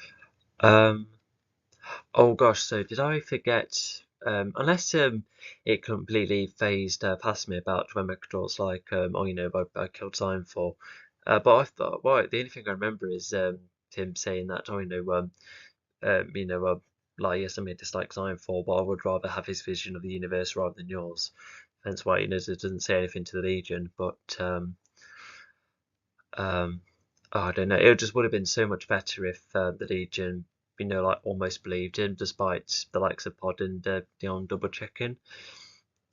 But yeah, and also, how does the Spiker know that Semi's still around? Because if not, then that is another problem. He is keeping out for clues if Xionthor is still around, and until he knows Xionthor... Oh, okay. So so it is. Okay. So why does Sammy join the team now then? If what I said before was already like a very good reason, it seems the most like obvious mistake to not carry it through. Because when I was like replaying a lot of story moments in my head, I just remember thinking that being like the really good reason. It excuses the severe low point and everyone being miserable and to be like, okay, we'll better go back in action then. And imagine like a massive time skip as well, where all of them were older as well, but that would just cause problems. So why? That means that Seinfeld had. Imagine if he was trying to first aid himself for so long, he then goes into action. That actually could be quite a neat idea, which could tie to with how his owner was affected by his age. But if the others get affected with age as well, yeah, that could be something. And yeah, it could send like a positive message where even if your goals are like heavily delayed, you can still do something in the end, which I think that could be a really cool message. And I reckon that could be also a really cool idea for for the reboot as well. I would just have to be extra careful with what happens during those big amount of years, and even with spin-off ideas as well, to help fill the gaps, it would have to be extremely like small bits and bobs. Or is making a move, he has thought of getting back to his old allies, after failing to get any new ones. He does eventually return to Nahashtu after bouncing from planet to planet. Oh, okay. Is it like in like more in code? Oh, I don't know. I just feel like Dion would be able to pick that up because the thing with Dion is that he senses technology. Seeing other screens, to capturing recordings, and not control any because he's not a hacker. But I don't know. I just feel like he would. I guess it's like trying to add a reason because like sometimes radio can be quite different. And to back it up, I just started to remember. I'm not sure if any of you seen Torchwood, the Doctor Who spin-off in the mid to later in the 2000s. There was even one case where according to them, every type of communication was down, but what they did use in the end was what was it, like World War II radio, which they had to use code to communicate, which is actually like rather clever. And I feel like that's what's happening here. We're assuming that a lot more aliens have this type of communication. I tell you what, it could be like if the satellites are all down and then they do try and like despite the satellites being wrecked, they I don't know why you're at a point where they can like send beeps to one another. That could be like a cool idea, but I don't know. It's just like code is like really tricky, and but even then, that's still using the satellite, so Dion will still pick it up. So yeah, I don't quite get this idea. Although just going back to Torchwood, yeah, that episode was really funny, where because it was like um, um, a whole selection of funny moments happening once by saying, no, the phones are down. No, how about we do this? No, every like communication wave is down, and and then they'll go, yeah, everything is down. You know, telephones, cell phones, even cops with strings. So yeah, it's just it because until the radio wave stuff, but eventually comes to mind. Yeah, Torchwood is a show which there's episodes which are like way more than others. But if you want like other specific ones, like I feel like that was the first episode of season 2, but also season 2 had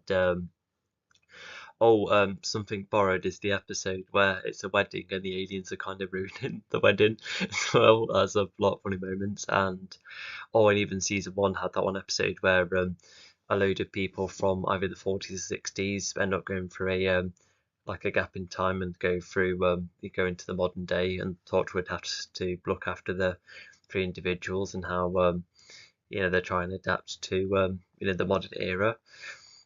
Um, so yeah, there's actually like some good stuff in it. Yeah, it was even left on a quite somewhat big cliffhanger, but at the same time, I personally wouldn't know how to continue the story after like the final Torchwood chapter. I feel like it could like try and bring it back, but there's other like spin-off ideas to be had. But but there's audio dramas at least. Yeah, The Army of Blood, I think one of them is called. I've already heard of it, not listened to it. I don't have that kind of access, which is a bit of a shame because what's the other Doctor Who dramas? Because there's Night Doctor has more episodes, and I remember the Time Lord Victorious one, which expands a bit more of the 10th Doctor after Waters of Mars, but before the final episode. That sounds really interesting as well.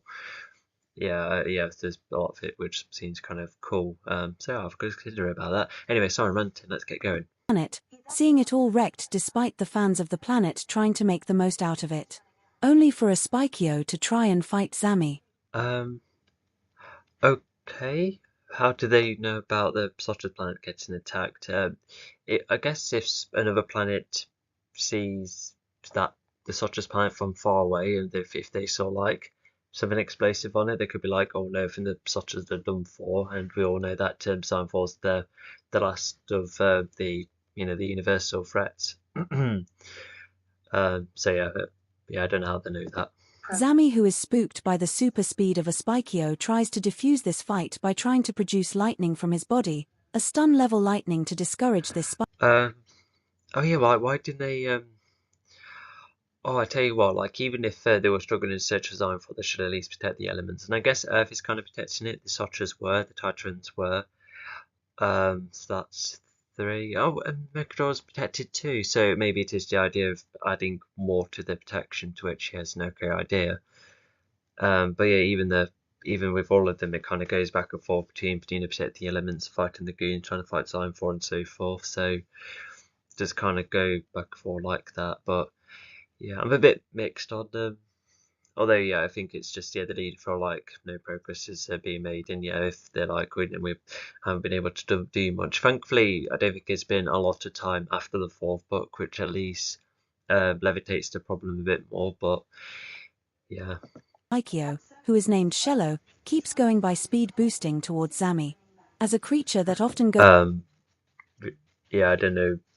Yeah, I'm not too keen on that cause and effect if there was any. Yeah, that was a bit of like a quick skip. There wasn't like a reason. I don't know. That's just like, I don't know. It's just Sammy should at least have a moment of, it'll be quite risky, going back to Earth, but you could, at least try. And maybe the story could be stronger if they for a good portion try to fight Zion 4 on his own, but obviously they would have reasons to be kept alive. Because there's even a moments later on where I remember thinking, how do I make the Legion still live, but Zion 4 at least attempts to get rid of them before flying off. And there was the case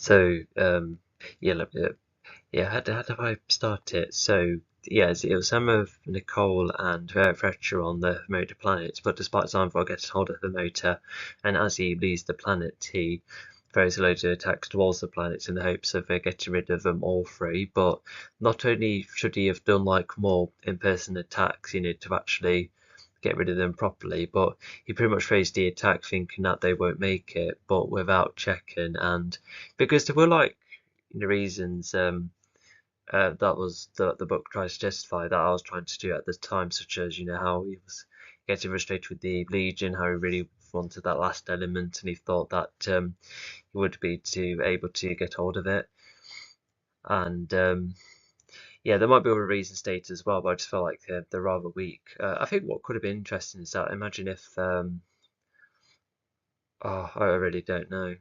You could have it have it so that, oh yeah, what if Fletcher like plants a because if his arrows consist of element based bits and bobs, it could use like a vegetation one to try and do like a healing spell, which you might have seen from the Titans earlier, or maybe like a healing thing which is like given to him. It's like an assistant for all the other Legion members that he comes across. Although there would be maybe it's like a one-off kind of capture he has. The Titans could be like it's quite complicated, but we've got the life energy right there, and yeah, the life energy could be all um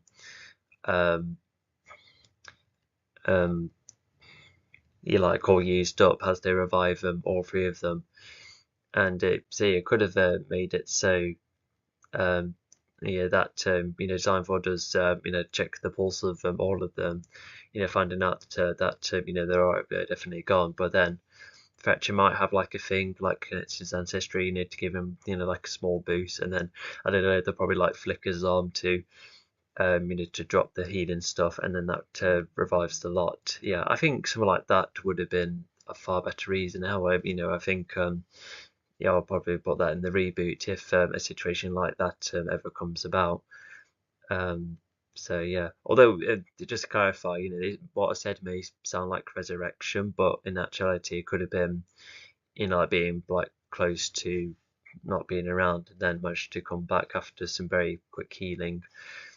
Um, so yeah, yeah, because yeah, I just not like the biggest fan of villains being like so like frustrated or wanted to get things done or overcome to that point they um where they overlook these things and thinking that they'll still win regardless. But no, you have to be certain that you're going to win, and yeah, by making sure they've gone, yeah, that's almost like a must. Goes into his shell as he spins, a shell with spikes on, and spikes Yeah, so it looks like her own little mission which she's tried to do, and I think she sadly fail, which makes her like saddened, or at least makes the residents go for her. But then um, somehow the atone comes about, and yeah, I don't know how it made it there in the first place. Although at least they do try and they see the president first, don't they? I guess we'll wait and see.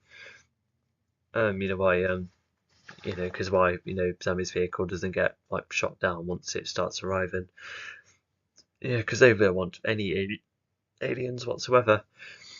Um, but yeah, the thief stealing food as well, so that's a bit additional world building. So yeah, the food is so low at a point where everyone's like struggling and fighting for it, which yeah, sounds like a really bad position for Earth. Ikios are turtle-like creatures but with bigger arms and legs and a small horn on their nose, using their minor traces of Forza for their minor super speed. Zami Why? Due to injuries or tiredness, or is the thief like generally quicker? Well, I suppose with army individuals, like Iran, I can see why they would make you slower, but if it's a sci-fi, surely things can be both light and strong. however forms cubes to create barriers to prevent Shello from getting to Zami. To then forms blocks to trip over. Oh, okay. So not only is it smaller, but if it's an escape pod, then okay, so that's how. So how far? So with the awesome return, is it like away from Earth to not be sensed? Like I think that's the case. But yeah, the escape pod idea is actually kind of clever. Although, oh no, it is Zamish, yeah. Not to mention if Fetcher comes by with another escape pod, so surely that should be investigated, because even if it's not quite sensed, it should be seen or witnessed. Um, yeah, and also it's going for the era excuse almost for why Nicole's unfortunately struggled to keep up with the thief. Over Shello a few times while carrying on with the lighting, discouraging Shello from fighting Zami. Shello Oh, okay. So Zami, so the escape pod must have, well, if it's shapeshifting technology, then it probably could be able to, I don't know, like fire something zap-like, unless it was managed to distract them both at a point when Nicole gets and jump on it.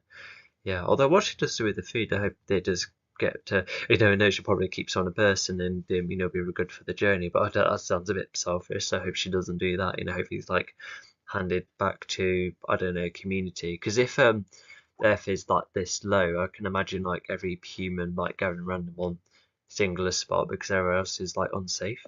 was trying to fight Zami out of frustration. Losing a lot of Yeah, thrown is quite a negative term, as if Retron like keeps it busy. It's almost like similar to what was happening in book 4, where they just keep them at the smaller roles. Although that at least keeps Legion out the way, but with Retron, it's everything is kind of in his control. It's just the Earth is just so empty. It's just nothing much. But he's almost like punishing Nicole by giving these numerous tasks like all the time. Imagine if it got further, like Retron, like gives her like little to eat, or like something to like punish him more. Like, I know, sorry, that does sound a bit dark, but oh, that's the thing as well. It's just sometimes she can't really go dark. But I don't know, because look at Doctor Who, for instance. That has like some really like dark material from time to time. But it's at least I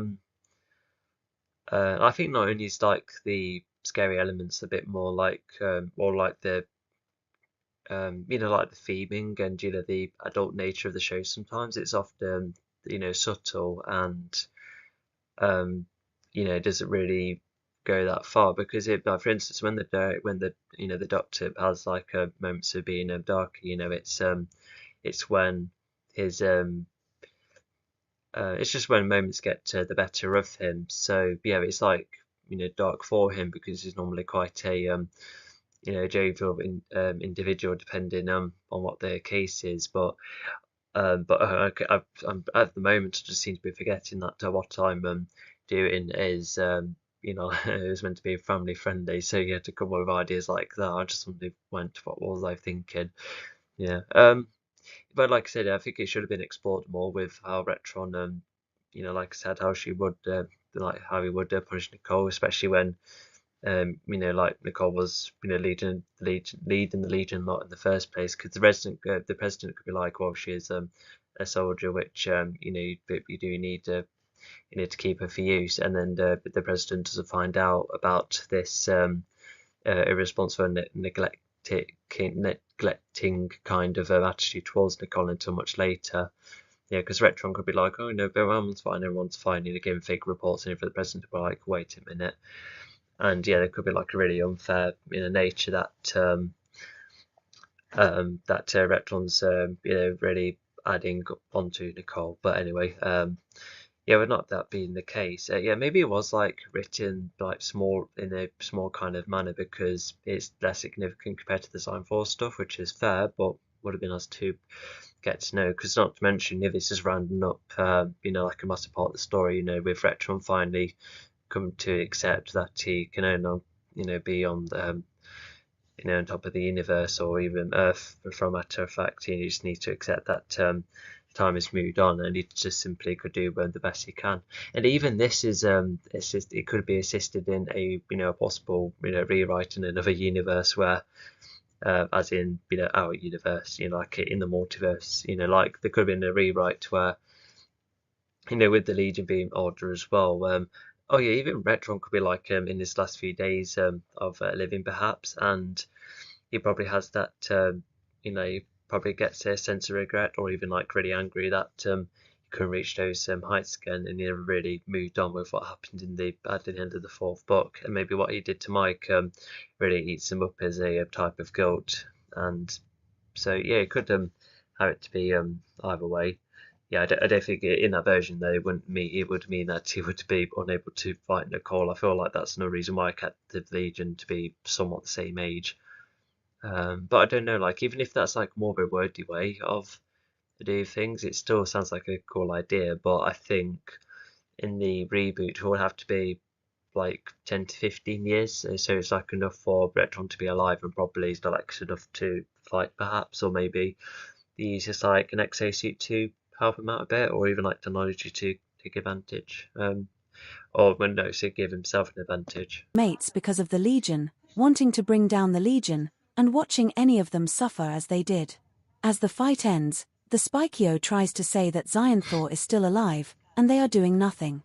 Zami reassures Oh wait, Retron is, so he might have. I thought he got demoted, but I suppose he was given, less leverage compared to, like with the likes of the president, allow him to do some things, but not others. Like kind of what happened at the end of book two. But okay, well, once again, I think it's just so empty at a point where there's just no point of what, but Nicole gets to be a private, be downgraded into a private, but Retro managed to stay in this position. There would have to be, yeah, like work towards, why that's the case. that he is onto it, but the Legion is no longer a collective, unable to achieve anything, raging the Spikio even more, even Oh, okay, so that's no vehicle in the meantime. Okay, yeah, so she's just traveling on wheels. Yeah, she hasn't been in a flying vehicle for ages, I presume. the Spikio has been tracking planet attacks, more radio-based, which Diane is Oh unable yeah, in the forest, yeah, which is a nice hidden area. Um, oh, and Dammy's goes to his own vehicle as well, so that's why he can't be digitally picked up. So that's a detail. That's fine. to pick up. He then tells Zami that Xyanthor has attacked the Sochus planet, time is running out, one element is collected, and hardly any progress is made. And so, while trying Yeah, even if not too much time has passed, but if you've not seen someone for ages and then you kind of come back after a week or so, you can still like have that case of, oh my gosh, it has been quite some time. It can be kind of a normal reaction. I've had it like a couple of times, especially when I used to be like kind of close with these people. Yeah, because oh yeah, funny enough, I remember what was it after getting my GCSE results, and it wasn't like too long until I started making my way elsewhere on the bus, and that one of my teachers had to be on it. And yeah, despite not being very long, there's that case of, oh, we met again. Yeah. Oh gosh, that was oh, the nostalgia is hitting me. Sorry. to find out where Xyanthor could be going next, as well as considering the idea of protecting the elements. And so he goes Yeah, there would have to be like, how's everything, but but then quickly get to the point to which, yeah, because I don't really, who knows what to talk about when the universe is at risk. to Earth. Oh, that's the end of the chapter. Okay, we'll get going. Okay, so going for the image in this one, so yeah, Pod managed to trap the lot in ice and trying to fight Cypher himself, and it looks like it's not quite working, unfortunately. Sorry, as in doesn't end that way, doesn't end with Pod winning. But imagine if he did, what if scenario, if Pod just won there, the universe will be fine. And imagine Pod getting tempted by the elements as well. That could have been an interesting idea too. Chapter 66, A Family Reunion. Xyanthor and his goons have landed at the Garapa world that does have some radar systems. There should be a comma after Garrett. Anyway, for a second I thought we were going to be reduced to the planet, but no, it's just stated what kind of planet it is, because the Sochus planet is presumably a bit barren, despite the satellite being a question. But yeah, no, in the areas, it's nice to clarify that kind of part of the setting. They are around an area which is fairly barren, no witnesses yet. But as they are about to plan I think the word yet means something later on, like a small foreshadowing here. And what to do next, they do have one visitor who flies nearby Xyanthor. Xyanthor I say, does oh yeah, because how did that find them. Hopefully there might be a reason later on, and also how P came about now compared to any other time. Well, I guess Downfall be down on the space is one reason, but did Vatter like keep himself well hidden for 100 years, or did he go into like a massive sleeping stage and then wake him back up? I'm not too sure. There might be answers once again, but if either of them is like left unanswered, then that's quite bad. Orders his little army to stand down but prepare themselves for any attacks, so the ship Oh, okay. So, well, first we're about to get a description of the ship. So, yeah, nice to see yet another ship involved in the story. Whatever ship that is. But also, yeah, but Zionforce might be being like, let's just actually find out who's in the ship because, no, could be someone who might want to ally with us, someone who might have made it in the end, or someone who's come back, or somebody who's turned. Who knows? So yeah, that's why they're not immediately like, oh, fire the ship. Yeah, it's just at least making sure who it is. But yeah, I think once they find out it's the enemy, especially um, once their intentions are revealed, I think that's where we like, oh yeah, just throw it all at him. opens, a ship that is nearly cuboid, with small wings and a bigger engine at the back too, all shrouded in black, and it turns out to be Xiantha's father, Vatter, shocking everyone. Vatter Dun, dun, dun. tries to say a nice hello, while also hidden in a massive cloak, while also wearing similar armor to Xyanthor, with darker Um, I think similar could imply that Downfall's probably updated his own armor. Oh yeah, because if there's no vast race like around either of them whatsoever, yeah, we can be seeing that Vat's like kept his old one on and maybe Sign for updated his, to make him stand out, which could mean once again like a similar theme of making yourself like the one to redeem your entire race, like Dion and Pod, but except Signfall's on the wrong side. It kind of makes you wonder why Pod and or Dion were like the main characters with those kind of connections, because they seem to be the most like involved with one another. They almost have like bits and bobs more in common. Not to mention Dion already getting intertwined with Signfall before. But anyway, we've got a nice description of that. Even the scars, oh yeah, shows the use of elements. But yeah, I think he only put on the amulet in like one that's full. So yeah, I think like that's probably got a lot of him, and I know it could have been, where the elements were exploding and everywhere, or yeah, I could see that being the case too. But yeah, because it's almost like going straight into, well, not only the amulet, but with them in the machine as well. So it's like taking on the lot at once. But with Xianfor, he's going from one element to the next, and he has the four elements. And sadly, he doesn't make it to the machine, but I can see that how that's more gradual because it's almost like, what would be like a better comparison? Oh, I tell you what, it's almost like, if you go from a sweet to a cake to then a fizzy drink.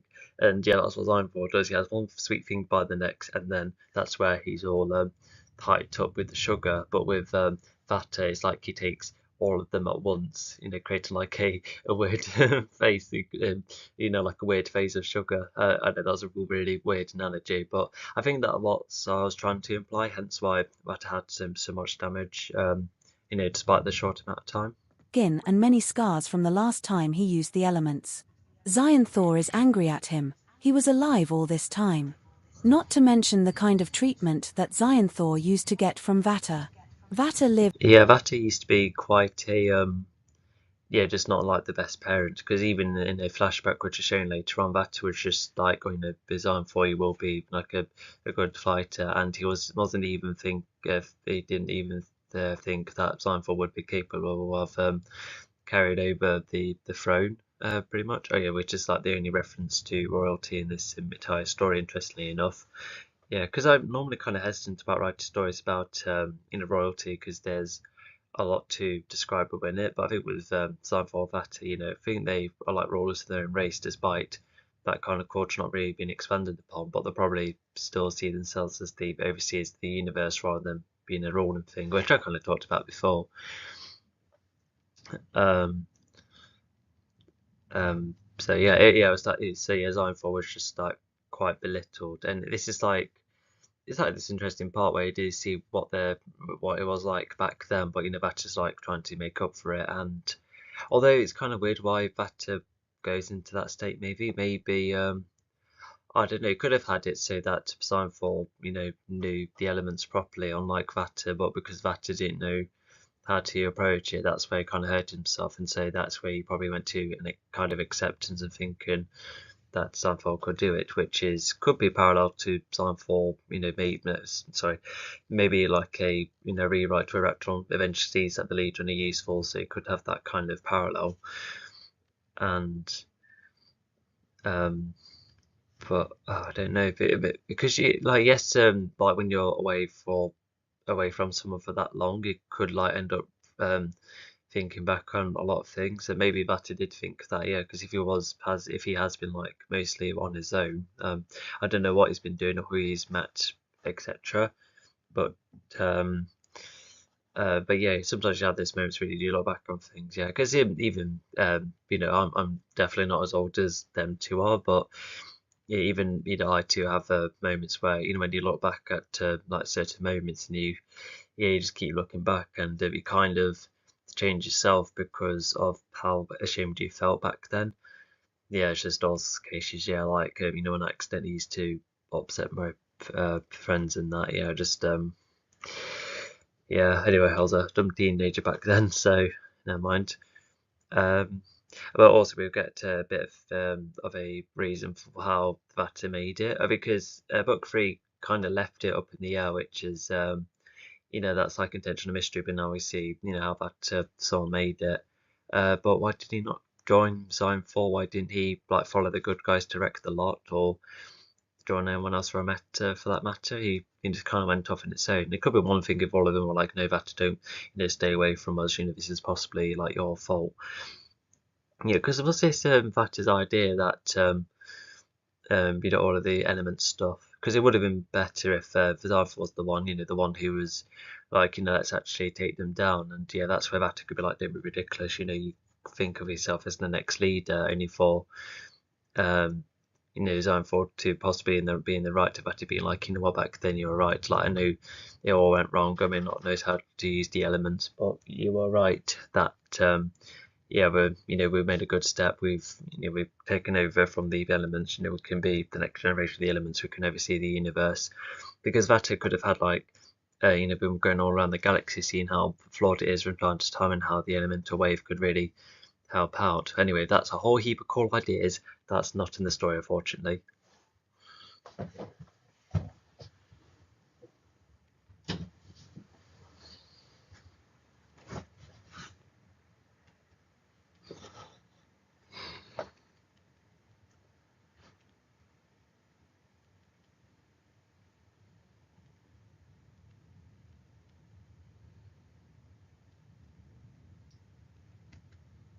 During the elemental wave because he flew on a craft far from the collapsing planet, so he lives, but separated from Xionthor as a result, trying.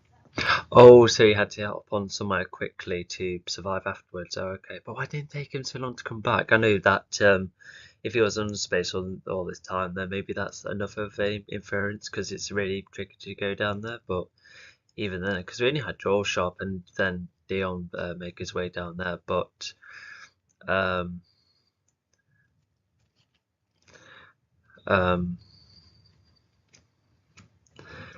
but yeah, with not many visiting down there, it just really tells how tricky space was. To find the elements himself to help himself at first, but after getting... Oh, okay, so you've been travelling all this time to try and find out, okay. But unlike Xionthor, where he kind of maintained or gauged new alliances and his 5 main gears to be like, just do the searching for me. So it's like that he tried himself, but does he still have the old amulet on him then? Tilda chapter 66, A Family Reunion. Xionthor and his goons have landed at the Garapa world that does have some radar systems. They are around an area which is fairly barren, no witnesses yet. But as they are about to plan what to do next, they do have one visitor who flies nearby Xionthor. Xionthor orders his little army to stand down but prepare themselves for any attacks. So the ship opens, a ship that is nearly cuboid, with small wings and a bigger engine at the back too, all shrouded in black, and it turns out to be Xionthor's father, Vatter, shocking everyone. Vatter tries to say a nice hello, while also hidden in a massive cloak, while also wearing because similar I armor to kind of know Xyanthor, that with knowledge, darker but I don't skin know, and that many doesn't really scars play from off the later last on, time because he used the when elements. Xyanthor does like use Xyanthor the is elements angry at just him. coming He from was his body alive all alone, this with time. how much he's Not to exposed mention himself the kind towards of them treatment or that from them. Xyanthor used to get from Vata. It's treated as a Vata payoff. lived during There's the like advice elemental from his wave dad, because he which he's flew on a carrying craft over because far he's from the collapsing rather mad that planet, he's gone so he lives, but because of the Legion. separated from Xyanthor as a result, trying to find the elements himself to help himself at first, but after getting more affected by his element-based injuries. Oh, okay, so I guess that answers a couple of bits and bobs. So yeah, he must have. Oh yeah, so as he tried to search for them at first, which you can imagine he was going, and it wasn't going anywhere, because of how they're all been positioned and who they've been tied to. Yeah, because he didn't know any of that. Not to mention, like I said, with Zone there's no goons, etc., to give him updates. So yeah, he's pretty much trying to have a look with a blindfold on, and but yeah, just I don't know. It's just looking back at the Ultimate Guide, because if I did make that guide as final as it was, that would have made this story a lot weaker, because it would just shrinking the number of planets. Yeah, because I think with the final guide, if I was to continue this version of the story, which I'm not, then I would have come up with more planets, therefore more races, and then it helps then with the scale of the universe. But yeah, in the reboot, I think I'm going to the opposite route, where it's just Earth and then the alien planet and so forth, etc. So yeah, so I think it could almost be seen manipulative at first to be like, oh, I'm sorry, but at the same time, you're going to have to continue the elements for me, which actually, no, I think that does sound quite nice, because it's like this is like the only way to try and get their legacy back and to try to achieve their goal, knowing that Zonfor is still in a fresh condition. I like that, and it's like that accepting that he's been greatly damaged by the elements. So that's bits of bobs you can infer from there, but should be expanded upon. Anyway, I like this detail where Monica is trying to be a bit welcoming, being like, "Hey, good to meet you at last." And hopefully Vata's like, "Why you still got your goons?" And Vata's could be like, "Well, we had a lot more." Um, but yeah, it's because that Legion gets in the way, and hopefully Vata's updates about them rather quickly, unless they don't talk about it, which would be really strange. He has been searching for Xyanthor instead, knowing that Xyanthor would be a good replacement. Mollug tries to be welcoming. Wait, Moloch was um, either familiar or met him before? Okay, well, at least Moloch's trying, the others just like, who is While the others are unsure of who he is. he? It's felt like if you're like, who is, well, I suppose you are like, oh, I don't know, it's just a bit unsure. Like, I'm surprised it doesn't offend Steinfall by being like, hey, don't be like, who is he? But no, yeah, Steinfall's not a parent. And so, as a minor familiar reunion tries to take place, Pod in his ship comes charging in from the air and attempts. Oh yeah, that was quick. Um, so yeah, barely anything happened until it came about. And I know sometimes in stories events happen anyway, and then delays conversation. That's what it's like as it plays through. But as a writer, you're meant to make it so that enough exploration is happening, and then they come by, because it is like inconvenience anyway, and we know with the timing, coming in at the middle of the conversation, but the conversation should be written to be nice and substantive first, and then go forward. Like, granted, this is like a start, but I don't know, it just feels far too early, and let's just hope that Seinfeld have enough to to explore together. To fight everyone, jumping out of his ship, and making the ship land hard. Followed by Pod splashing water to. Yeah, so yeah, Pod's going all in, and interesting enough, he freezes the lot, knowing that Xanthor's the one with the amulet and with the element, because because the Zotras said, Xanthor is the one that had the element, and yeah, they were told about the amulet as well, weren't they?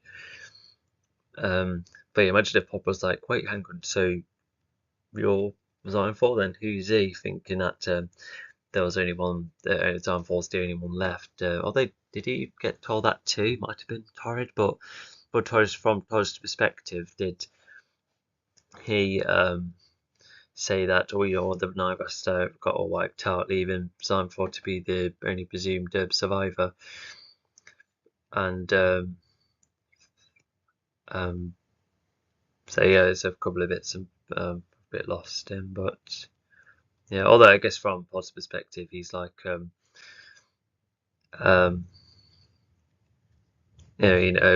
probably would just just simply be another Narrabas there. But thanks to the bits he's been given before, that's where he's like, yeah, that's definitely designable, that's for sure. Towards the group, and then turning that water into ice.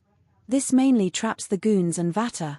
Oh, all of them are very nice. Okay, and then but yeah, Xymphal's the one who breaks out, and yeah. So instead of getting these goons to help, he goes for Pod on his own, which is a bit of a strange choice. But I suppose you have to, yeah, because if the others are capable anyway, then they can break out themselves, especially if Vata's not strong enough too, despite his injuries. And so yeah, maybe that's the reason. Because yeah, well, Xymphal has telekinesis. He could use telekinesis to like crack the ice and then throw it all at Pod. Yeah, I think that's something that he probably should have done. But Xyanthor manages to break out of it more quickly and then tries to get rid of the ice for the others, but Pod is onto Xyanthor hard and fast. By using ice tools along... That's too many pluses, but also a bit lengthy with sentences as well. I think that's me going a bit too excited with Pod, having all of these things to give him an immediate higher ground, but he does plummet because Xymphal's too strong on his own. Alongside forming water around the fight plus some fire projectiles. Pod at first gets a good upper hand against Xyanthor at first. He was even hitting Xyanthor's in which book stated about with a hard enough hit he'll stun the amulet? Were we told as a narrator, or I'm not sure, but regardless, this definitely would be Pod is the one who knows about this, isn't he? Which he then tells the others. So yeah, it is the first time we've heard about it. And but anyway, yeah. Amulet hard enough to stun it temporarily, going at him to stop. But once Xyanthor counters one of Pod's swings, Xyanthor gets a much grander upper hand.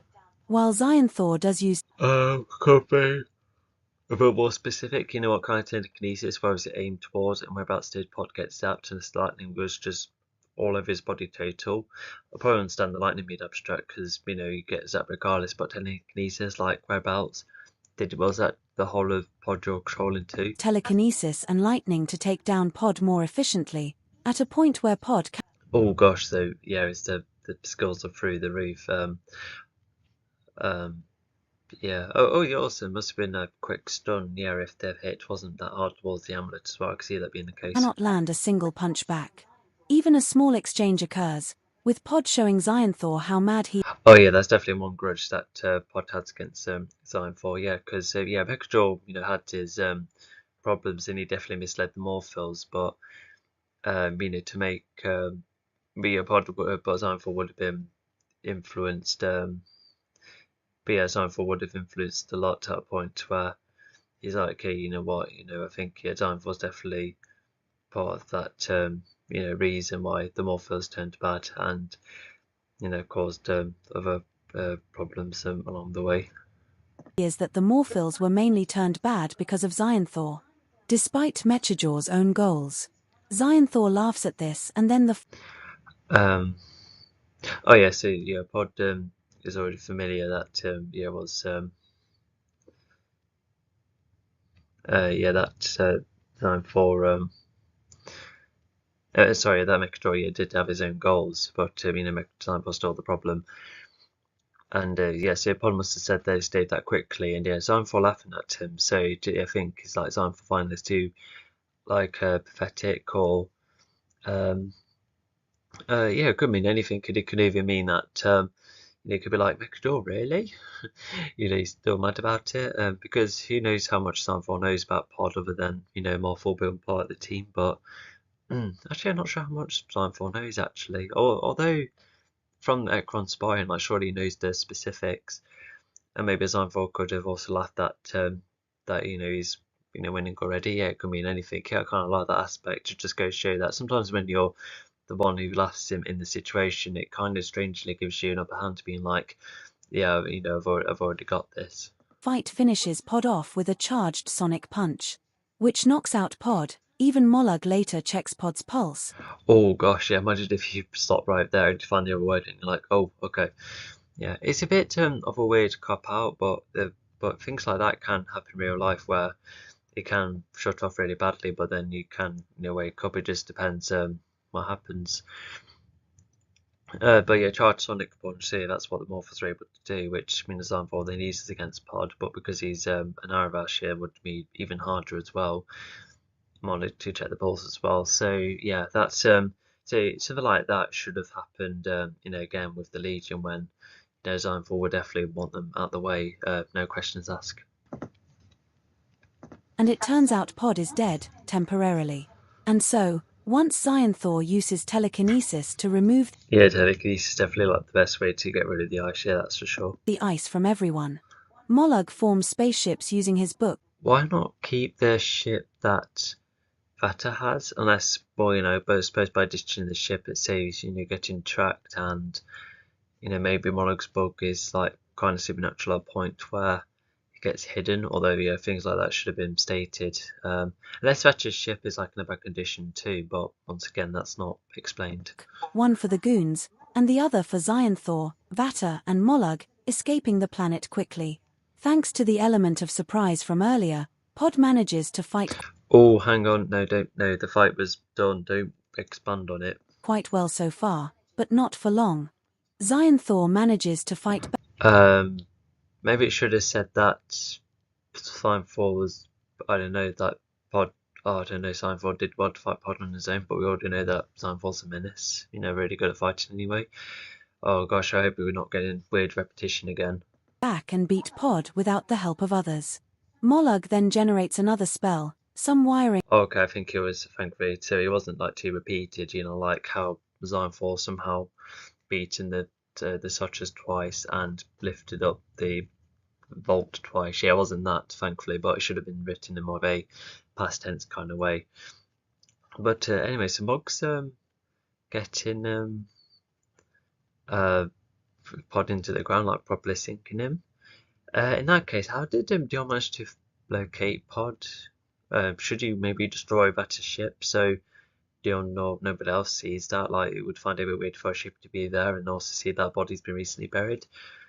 Let's put a pin on that. So just in case I forget, if Don's like, oh, let's get Pod out of the ground, so that could be one thing. But if if Pod is like out of the ground, that then is worse inconsistency. Which wraps Pod to the ground, preventing him from moving, one of those spells that require. Okay, good to clarify. Yeah, as you just said there, yeah, there's some spells that are more adapted to battle than others. There's time and to be still. Which is why it's one of those spells that isn't wise to perform during combat. So they all start to. Yeah, I'm still not keen on for the book being like, oh, this is why X, Y, and Z. It's no, it should just be stated naturally, and then you're like, oh, okay. Because if it just simply said a spell that's not for combat, that's really like, oh, okay. Leave the planet, as Mollog's book shows him that there has been no element activity at all on the planet. Oh well, so the book can analyze the entire planet. Fair enough. But once again, I don't understand how the analysis works with the book. But if it's just straight away being like no elements whatsoever, then yeah, of course, because it's like I said, it's a airport planet essentially. It's not very practical to take an element like that. It could be like travelled, from hand to hand. That's like something worth exploring. Need to try and find traits over time. So yeah. And so they all.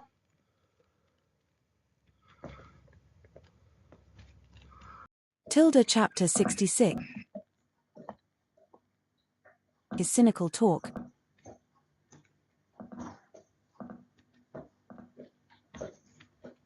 As Mollog's book shows him that there has been no element activity at all on the planet, and so they all get moving. Back on their ship, which Mollog generates thanks to his book once again. This not only allows more time for the goons to get to know Vata more, but Vata tries to get Xyanthor to talk, but all Xyanthor gives back is cynical talk, making Vata leave Xyanthor alone.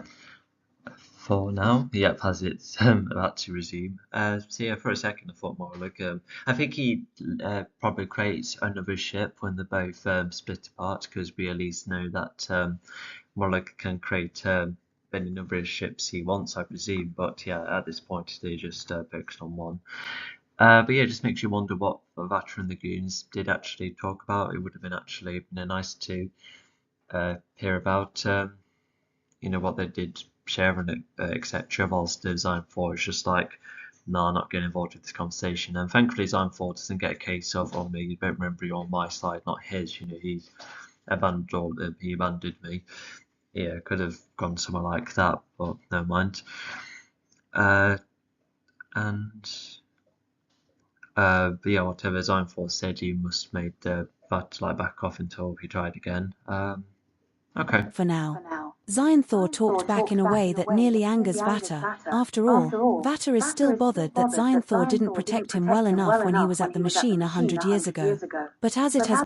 Oh, yeah, that was interesting. Yeah, because it was Dion that foiled both of their plans. Yeah,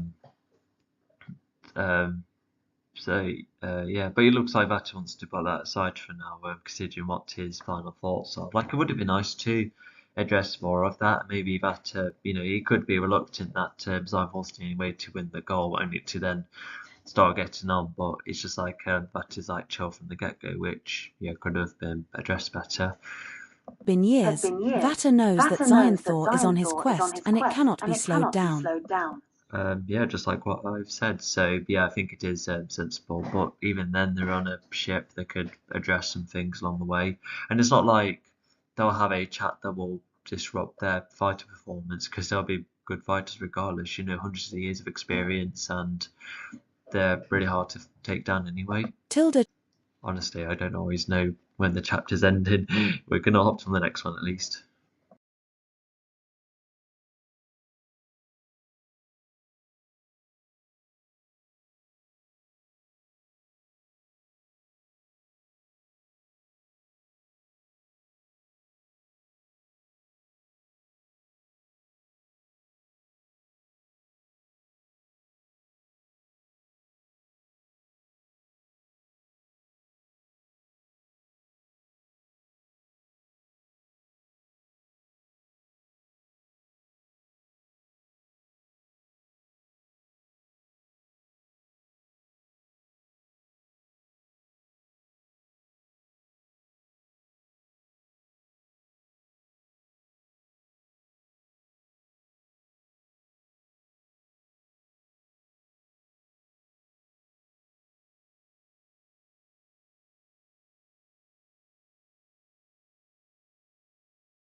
Okay, a bit of a lengthy chapter name here, but regardless, we'll get going. And this scene is pretty much self-explanatory as well. Yeah, that's meant to be a crossbow. Not sure if that's translated well or not. I'm quite mixed with it. Tilda chapter 67, possibly the final trip around the Earth. Back on Earth, Nicole and Zami do make their way to Mike and Arvin's gravestone, followed by visiting the president and then Retron. So when cutting back to them, we presume that oh wait, no, Nicole does have the old car or something. So if that's like nearby, they could have used that to then go to the graveyard quickly. And whilst you could have, I tell you what, they could have visited those later on, but they could be like, oh, we'll visit them later if we make it, just like giving themselves, a bit of closure and a bit of a reward, after winning everything, just like another chance, well, just a way to be like, hey, Mike and Narvin, we won, just thought to let you know. So yeah, that would have been better, because like, whilst it is like nice to go and see them, especially when they don't know what's going to happen to themselves, but now that I'm in Nicole, just very being unsure about their victory and everything else around them. Yeah, I think it's pretty much a sensitive situation. So yeah, it's just almost like the wrong time. Both Mike and Arvin's graves are close together because they are heroes of honor. Alongside many yeah, I can imagine there's like a section just for I think they'll be like nearby the servicemen where they would have done yeah, like I said, well, as the story said, they just would have been honoured for what they've done for Earth. Servicemen and other figures.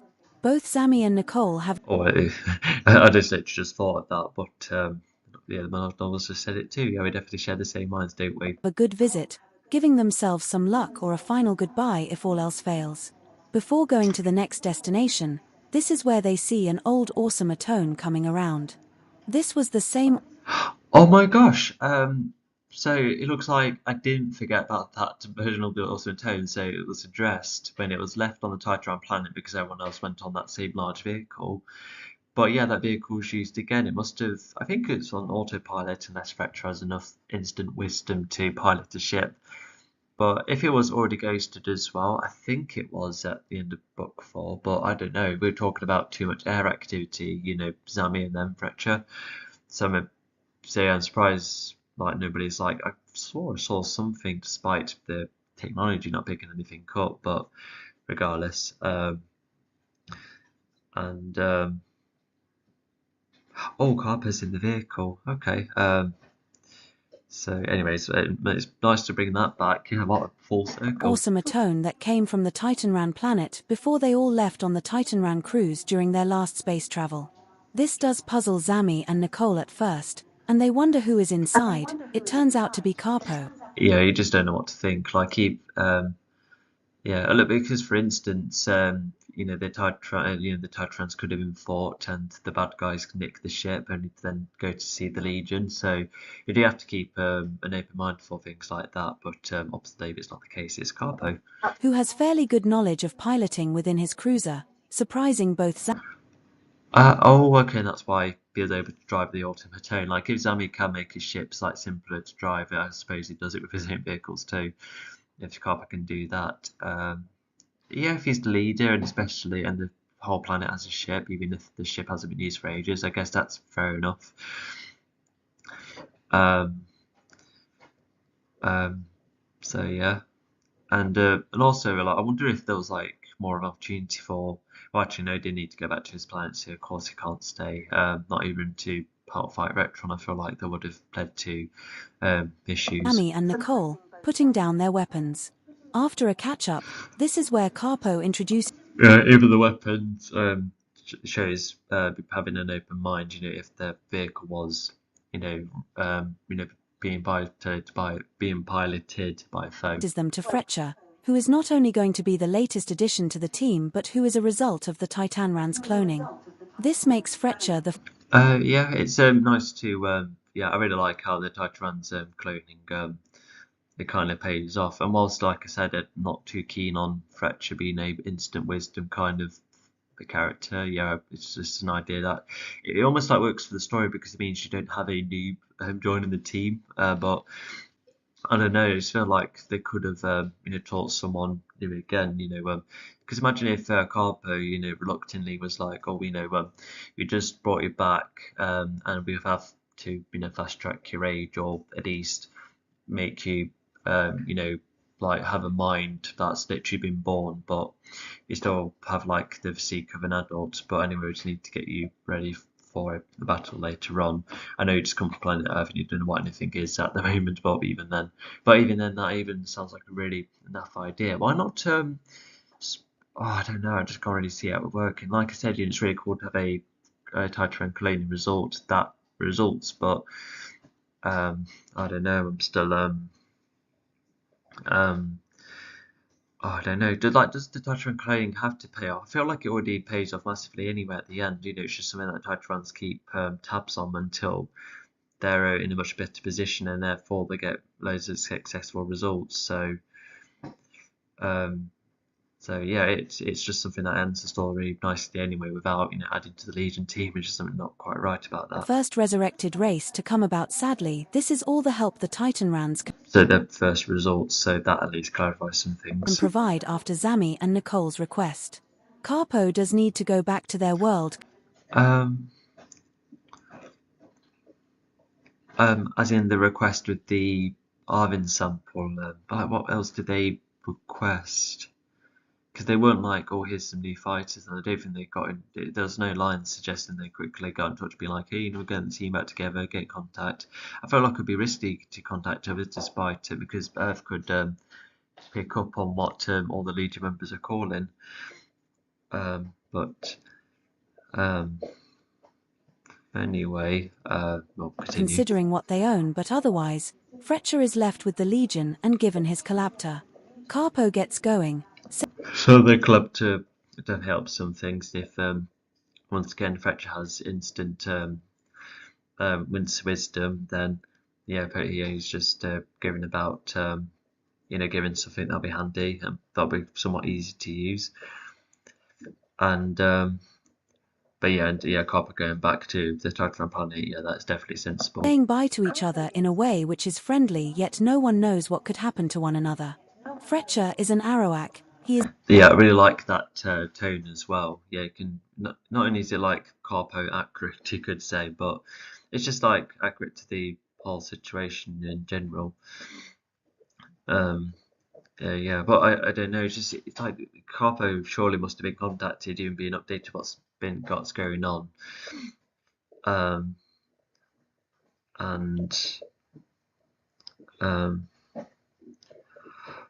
don't know. I'm quite lost in that way. Jade Green. But we get a description of Fletcher and hopefully bits of his personality. With green fins, a big eye which can turn. And if you remember the race, it was at least set up early enough, so it doesn't totally come out of nowhere. The race doesn't. And into a mouth. Like there were mechanics tied to it, which is totally new, but at least we knew that the name was there early enough. And a body which is both lizard and human-like at the same time.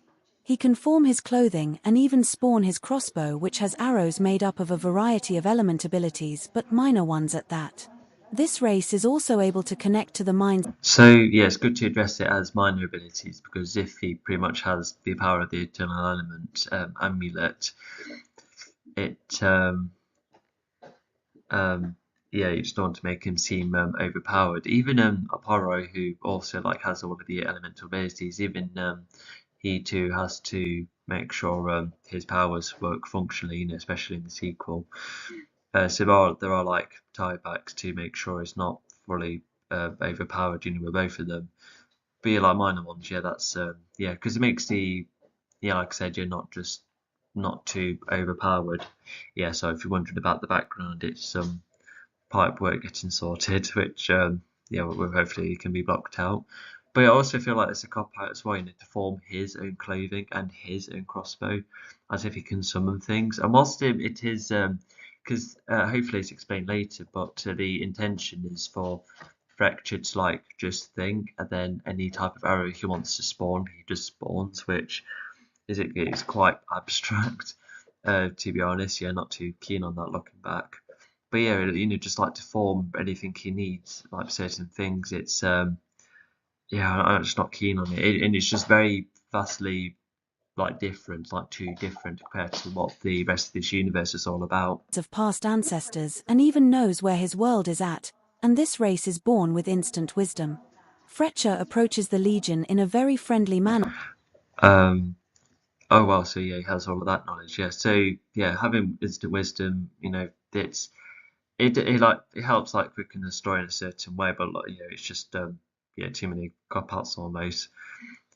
And but he knows about his own race and his own world as well. Him knowing his own world is does pay off later on as well. And I really like Fletcher's planet, but we've already gone over how not to. I do get lost with it's because I think as you remember in the previous commentary, I was really stuck with how to create one more final Legion edition, but one that felt significant. And I feel like the ideas weren't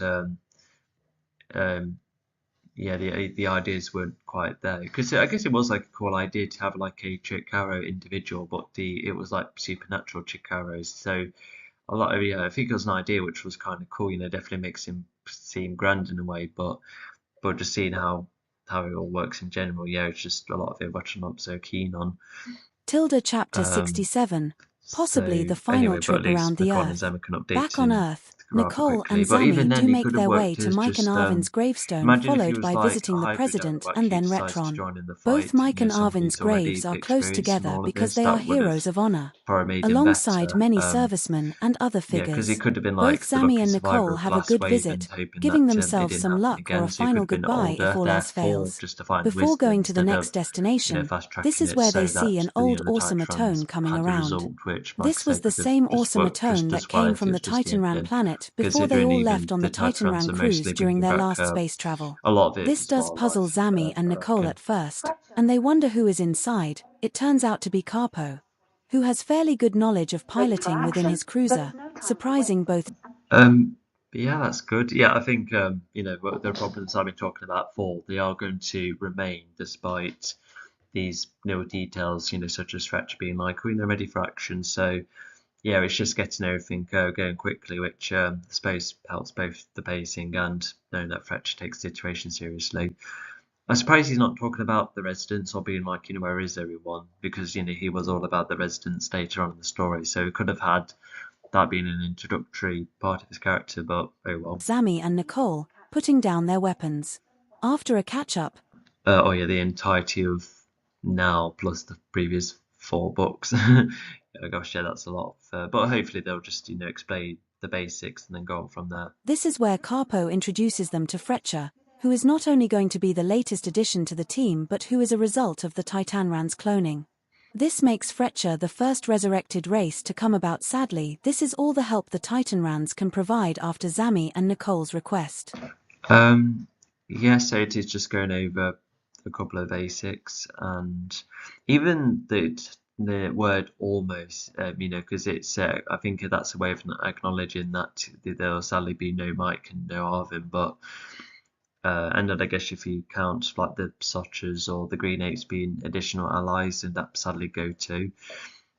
Yeah, it's just that kind of acknowledgement. Yeah, that's how I see it.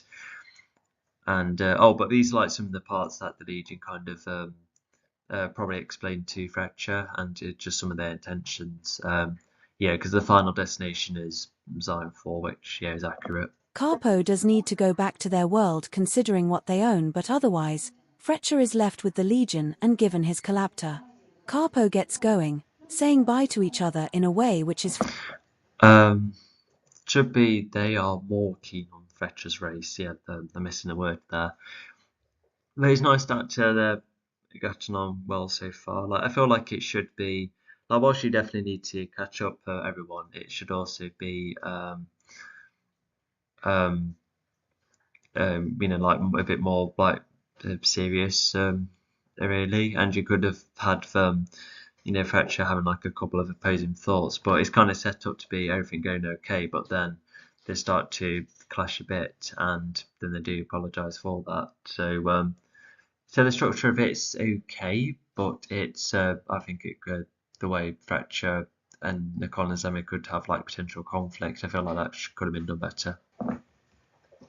Friendly, yet no one knows what could happen to one another. Fletcher is an Arawak. He is jade green with green fins, a big eye which can turn into... 2 leads within Earth.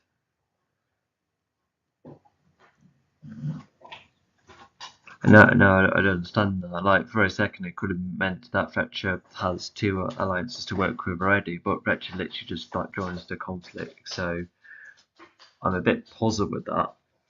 But at least they're going to the mountain later, so at least that's clarified. ...to a mouth and a body which is both lizard and human-like at the same time.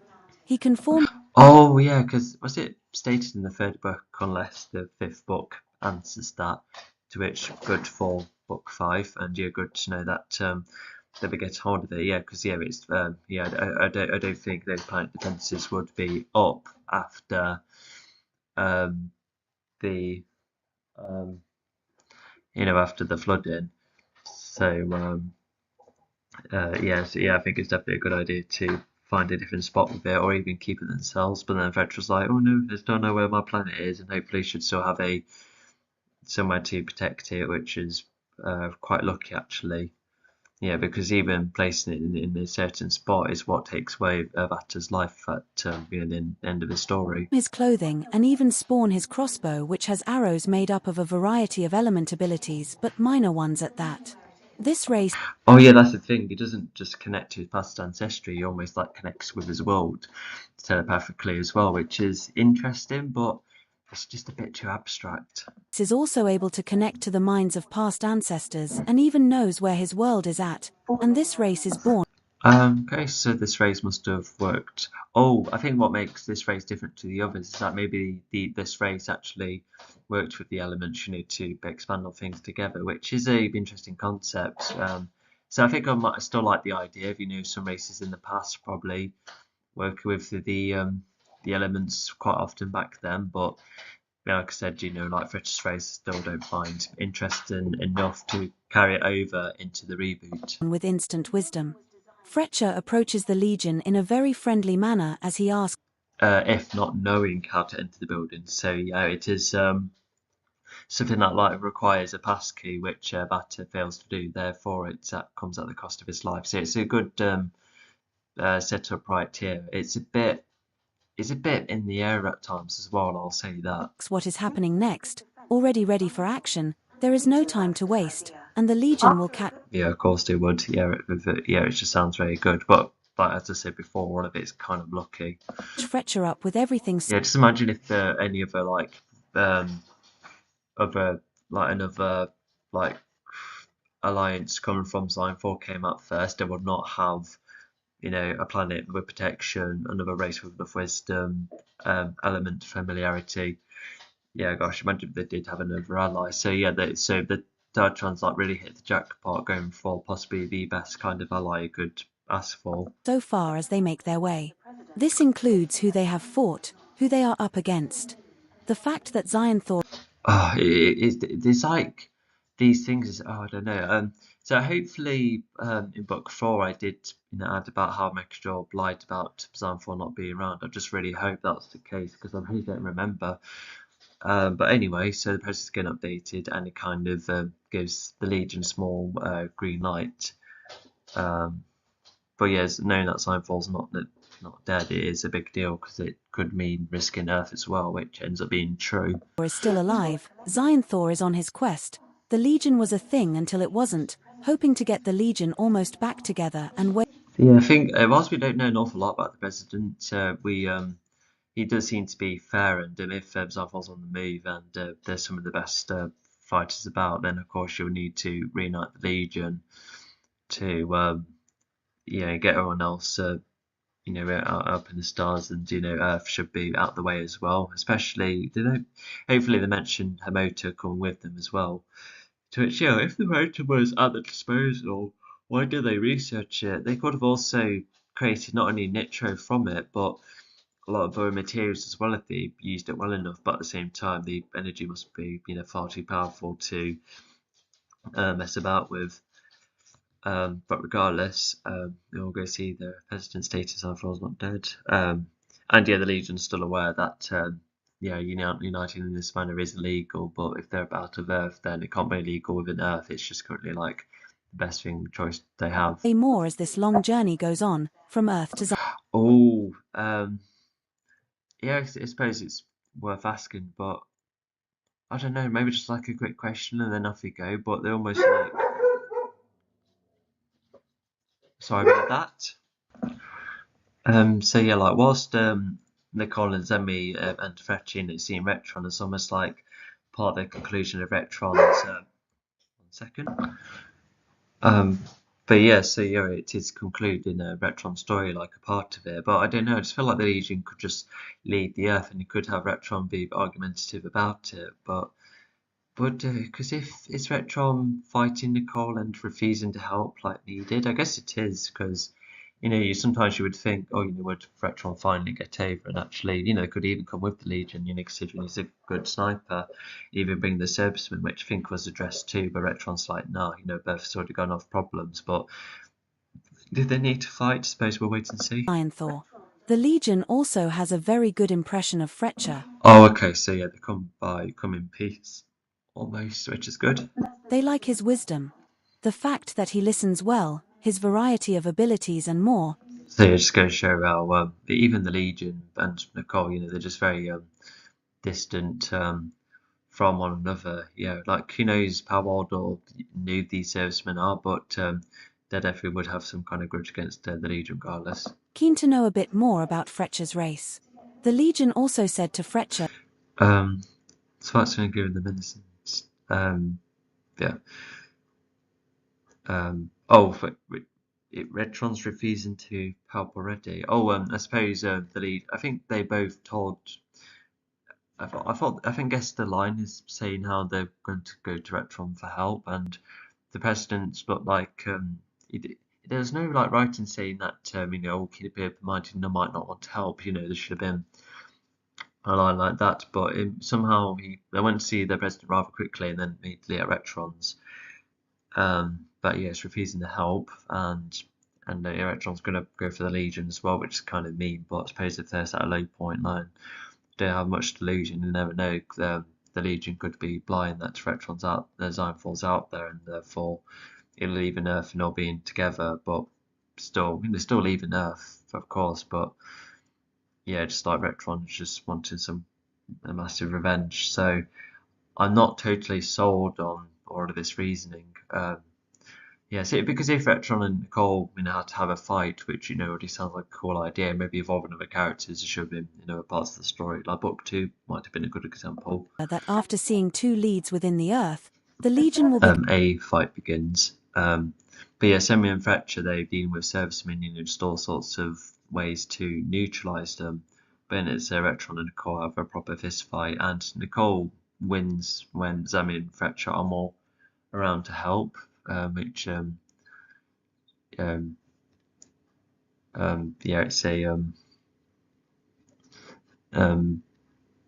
it's just like a teamwork and action, I suppose. Going to the mountain, as this is where her motor is.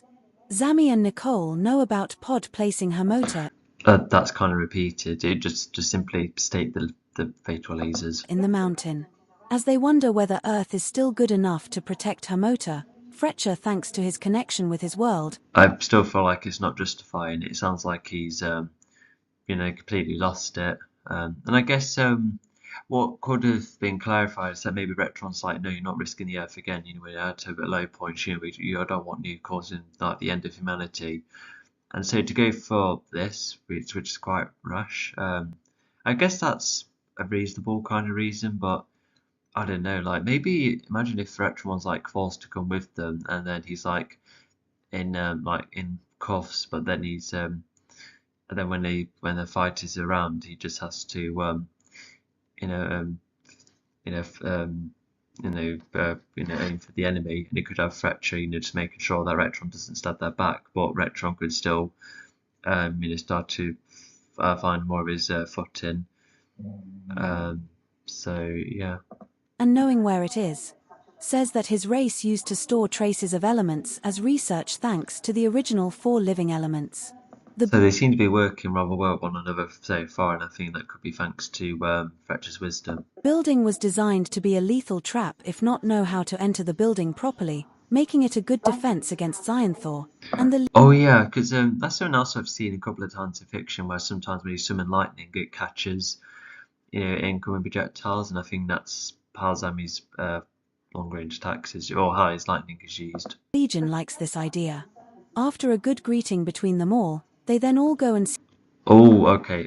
As in putting the other servicemen off fighting. Yeah, like Zami is the powerful one of the two here. See the president, stating that Zionthor is not dead. He is on the move, and while the Legion can still be. That's actually quite a smart move. Yeah, I quite like that. So yeah. Illegal, a collective must gather. Plus, the progress shall be made which the president agrees with. Even that's a rather good example of a vine arrow, because unfortunately, there's been a couple of cases where you see Fletcher's arrows in action, but you never really get to see that in the other visual mediums, especially the storybooks. But in the novels, however, you do get some variety of the kind of arrows that Fletcher has. With letting them off and waiting to see if Retron will accept their help. Retron does arrest them without the Legion resisting arrests, and as the Legion requests help, despite servicemen giving them a menacing stare. Retron refuses, and he then aims to kill them, to get rid of. Oh, okay, so she's being almost fair, to get the weapons out of the way because Nicole doesn't want to get rid of Retron, and so to get rid of the weapons, I can kind of see that happening. Because I think it's almost like common sense, not to kill Retron because it would cause problems, and I think they do want Fletch to realise the mistake he's made, thinking that he was, the answer to everything. Them once and for all. And so, the fight begins.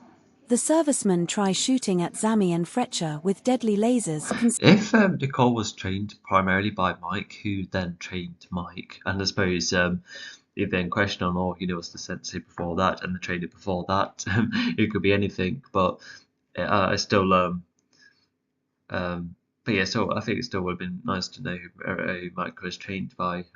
It could be like a cool spin-off idea. Considering Retron wants the Legion dead. Yes, the president is around, but the Earth is such a shell of its former self that. Oh god, Retron wins. Oh gosh. That could be down to all sorts of factors. Killing the Legion will do very little in the eyes of Retron. Light lightning strike, definitely enough to knock him down, but obviously not too dangerous. The Earth is already at such a low point. Zami and Fletcher not only.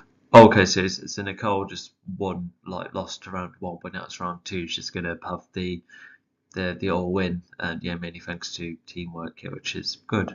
Only defend themselves and each other, but also fight back against the servicemen without killing. As we've seen earlier, it looks like they're just not going to go on. And no, they probably think that Retron is just thinking too drastically to try and kill Nicole in this manner, because they probably thought that Nicole being demoted was deserved, but to have her life potentially lost to him, I feel like no, we're not doing that. We're not getting involved in this because the servicemen could have had an uprising against Retron then, but I suppose it's just sticking with the idea that Retron, or the servicemen, I guess they're still on Retron's side, but then probably deep down know that Legion's possibly the best way, and they can't exactly beat them, not when everything else is in stake. So it would have been nice to clarify the lot. Or injuring them. Zami not only attempts to use martial arts while using his lightning to counter the lasers. Makes you wonder how that worked. Did the arrow land and then create the gush of air? I can see that kind of happening. But he does zap one serviceman after enough to put them off fighting. Even Fletcher uses some. This is where we're getting on to a more specific timeline of fighting moves. Because it was just like montaging, kicks and punches. He does like a rough idea of how they're fighting, so that's what it looks like on the surface. But now we go on to more specifics, and you can kind of see how Retron loses. So okay. Harmless arrows like the vine-producing ones to rob the servicemen of their weapons and whack those servicemen lightly. Nicole and Retron's fight, on the other hand, however, are nearly a bloodbath. While Retron is fighting without it just makes you wonder what's she gonna say, to finally get the upper hand. Cole states all sorts like how Retron didn't let go of the past and him getting jealous all the time. This has all led to his downfall. Which is accurate. Yeah. Retron also knows that the president has let the Legion off thanks to Zami's quick exchange with Retron, whilst also showing recording proof from his collabtor. Okay, recording proof that the president's left them off. Okay. So Retron is that prevents Retron from being like, what will the president say about this? And all like, I don't know about the fighting, but which is no problem, by the way. I don't think that gets addressed. But at least, the president gave us a green light, so we can leave Earth, it's fine, and we'll leave the flow, make sure it's away. And even when Earth does get attacked, doesn't Retron have the moment of being like, oh my god, the Legion have probably failed to keep them away from Earth? Like, there's no moment like that, unless he kind of accepts that it wasn't like the Legion's fault. All of this has been Signfall's problem all along. With Retron defeated, he then goes on to admit using the satellite to spoil the Legion's reputation across the stars. Oh, okay, how do they respond to that? That's a big one. This does make the Legion question everything. The satellite Tilda chapter 67. I can't recall any problems. Yeah, there might be a few. So I don't like it where sometimes where they're like, oh, that makes sense. I just feel like characters shouldn't say this at all because like for instance, when people when you like watch a police show, they never say, oh, now that makes sense. They always say, oh, because of this, this, and this, and that makes the audience go, oh, okay, yeah. So yeah, I just feel like they don't use that sentence ever. Yeah, it's like an unspoken rule almost. But anyway, yeah. So this last situation does make sense. Well, yeah, it adds up when you can see, when there's no Legion members, allies willing to help. I think what would have made Book 3 better is that imagine if the Legion did generally make like a good connection with a couple of people across other planets, but then when Retron leaks this news, and then the Legion are like, hang on, we've even met these new buddies. What the titles such as we know they're already busy, but what about the other friends we made along the way? Like granted, they would have steered the story in a weird direction, but that would have helped add to the payoff of the satellite, and how even the one or two friends they made on the way, there could be new allies, allies that come in this as well. Like to expand the team a bit. But hang on, drink every time I sneeze. Sorry. Um, but yeah, I think I like how low numbers the team is though. So yeah. Possibly the final trip around the Earth. Back on Earth, Nicole and Zami do make their way to Mike and Arvin's gravestone, followed by visiting the president and then Retron. Both Um. Oh, is this Oh, is that referring to what he did in book 2? Well, I thought the Legion already knew, unless they decide. I don't know. But information like that should not be kept away from the Legion. They should know how dodgy Retron was, and but is he admitting that? So so Retron still got the flak for it, but whoever was involved in footage got arrested. I don't know. I just feel like Retron should be arrested too. Like I said, it's releasing very sensitive information. Like top secret stuff, classified even. So yeah, because I was about to say, yeah, there was no criminals involved with the satellite, and they did try and make. Oh, I don't know, because the satellites have nothing to do with Earth's laws whatsoever. It only just affected what was out there. Mike and Arvin's graves are close together because they are heroes of honor, alongside many servicemen and other figures. Yeah, that's like a setup of his mindset. Yeah, so I guess Fracture is because if he did come from a very old era, um, then I guess he never really saw other heroes prioritizing goals over the residents. But Retron, well, Zyball's an example, so it shouldn't be like that new to him, especially if his race got attacked by Xanthron and so forth. And what I think what the sentence should say is, see Retron so similar to Sign 4, and then how the Legion could, not go that far down. Sounds like an interesting concept. Like, imagine if they were prioritizing their goals at a point where it comes at the cost of residential lives, if that's like the right term to say. Sorry, but no, that'll be going too far. So it will just be the Legion not doing good enough for the residents. But Fetcher could have this device being like, with all of that, might as well be in Zone 4 because he hardly protected the public, didn't he? Or did he not, rather? Both Zami and Nicole have a good visit, giving themselves some luck. Yeah. Although the thing about rivals is that I don't think the Legion get really hindered by that. Maybe, I don't know, with like the cameras getting out of the way, but I'm not sure. I suppose that's what makes Retron unique, is that he's overly focused on his foes compared to overcoming his foes instead of benefiting the public. So I think it's just spending more just on Retron only. Or a final goodbye if all else fails. Before going to the next destination, this is where they see.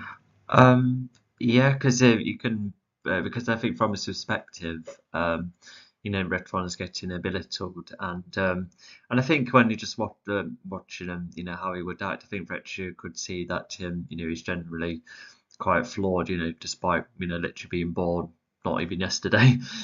Maybe it was, I'm not sure, but he's Fletcher's already the smartest guy in the room, almost. And so let's see. So yeah, I don't think Fletcher sees anything wrong with the Legion at this point, but they can see how Fletron's really flawed. An old awesome Atone coming around. This was the same awesome Atone that came from the Titanran planet before they all left on the Titanran cruise during their last space travel. This does puzzle Zami and Nicole at first, and they as in metaphorically using words, yeah, I think that's what I was trying to go for. Yeah, like Retron's admitting defeat, and but the way so when Fletcher was taking note about how Retron was defeated, did that make Fletcher go think like, well, Retron needed taken down. This has nothing to do with protecting the residents. So I hope Fletcher isn't. If anything, it could be like a good start where, by taking down Retron, it means that he might have less leverage and be less involved with the public or something. But yeah, no, I'm a bit lost, really. Wonder who is inside. It turns out to be Carpo, who has fairly good knowledge of does it state why? piloting within his cruiser, surprising both Zami and Nicole, putting down their weapons.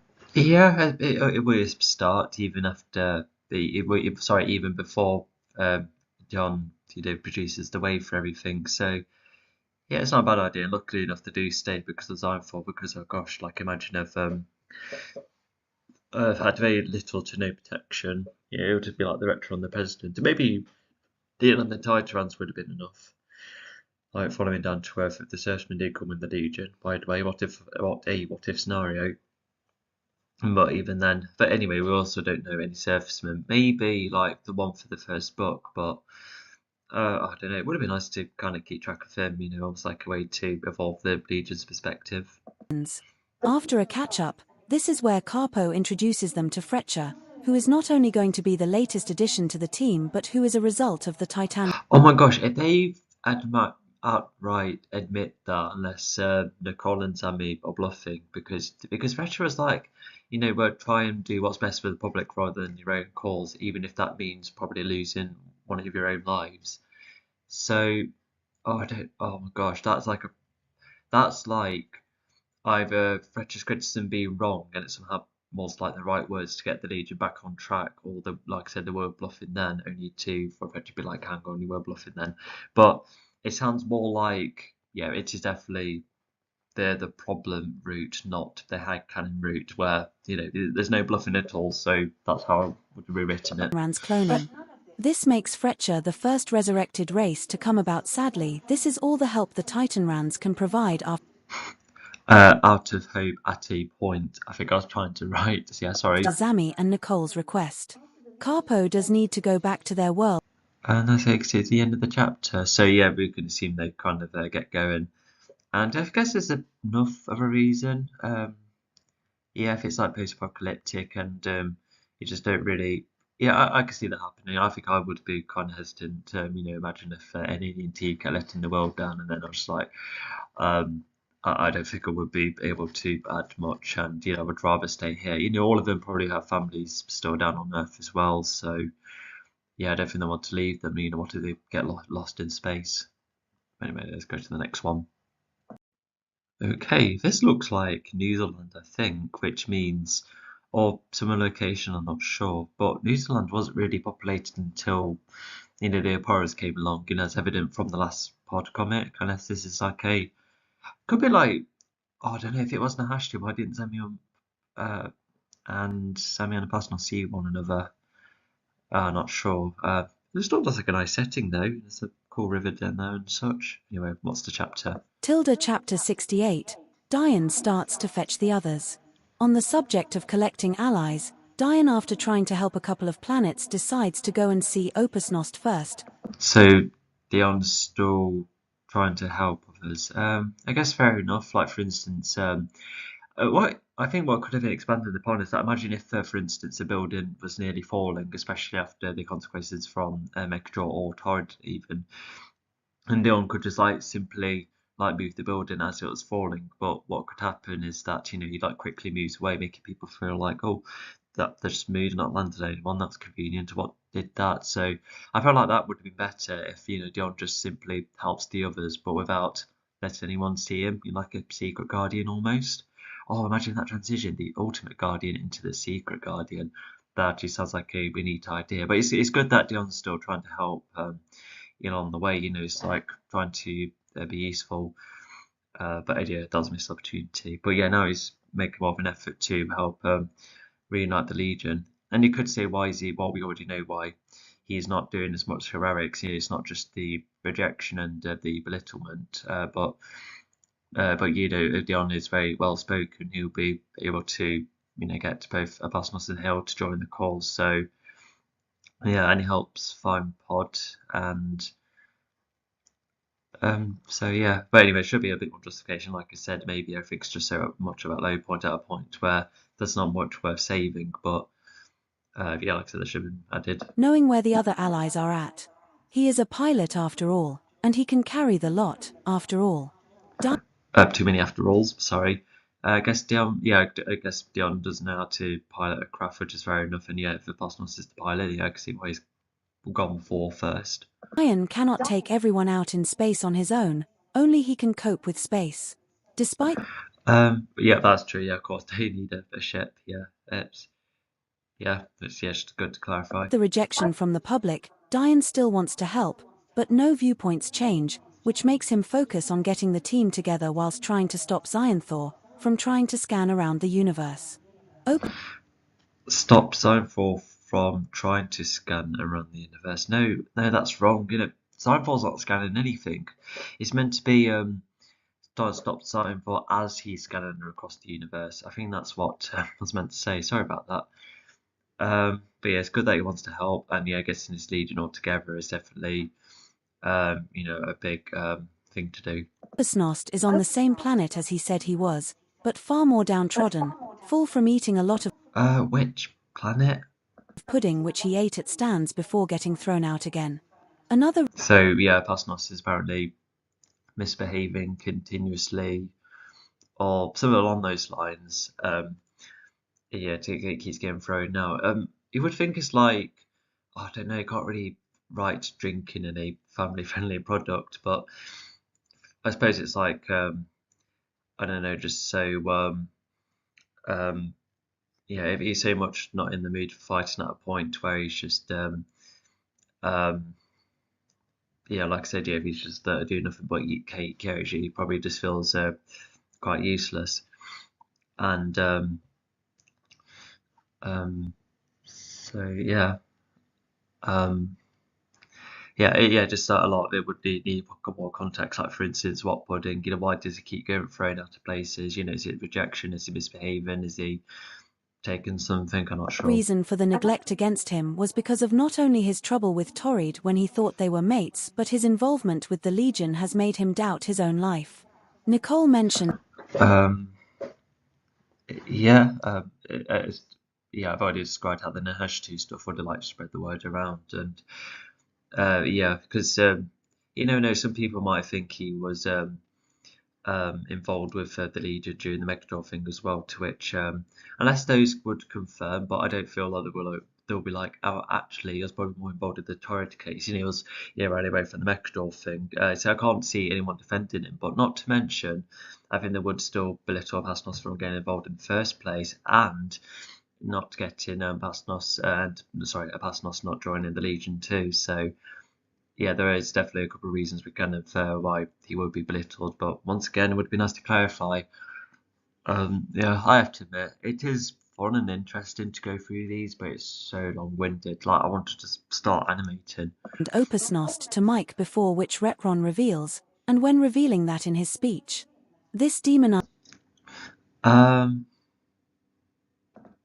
Oh, yeah. Mentioned the Pasnos to Mike before which Retron reveals, and when revealing that. Wait, what? I'm confused. Does that mean Mike told? Um, oh, is this go back to the satellite thing?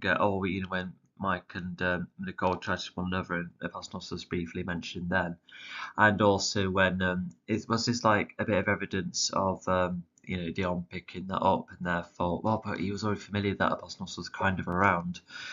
Yeah, it's the first time they've met, for sure, but I don't know. This is like trying to benefit something to which I don't quite recall or remember. I can't mention that. Never mind. And when revealing that in his speech, this demonizes Opus Nost and Torrid as well as clarifies what they look like, making anyone Oh, hang on. So did Retron? Okay, so yeah, Retron heard Mike and Nicole, but mentioned Pasnos, especially during and even Torrid at the end of their phone call. But as the key storm is started to come Tilda about, chapter 68, and Diane starts to fetch the others.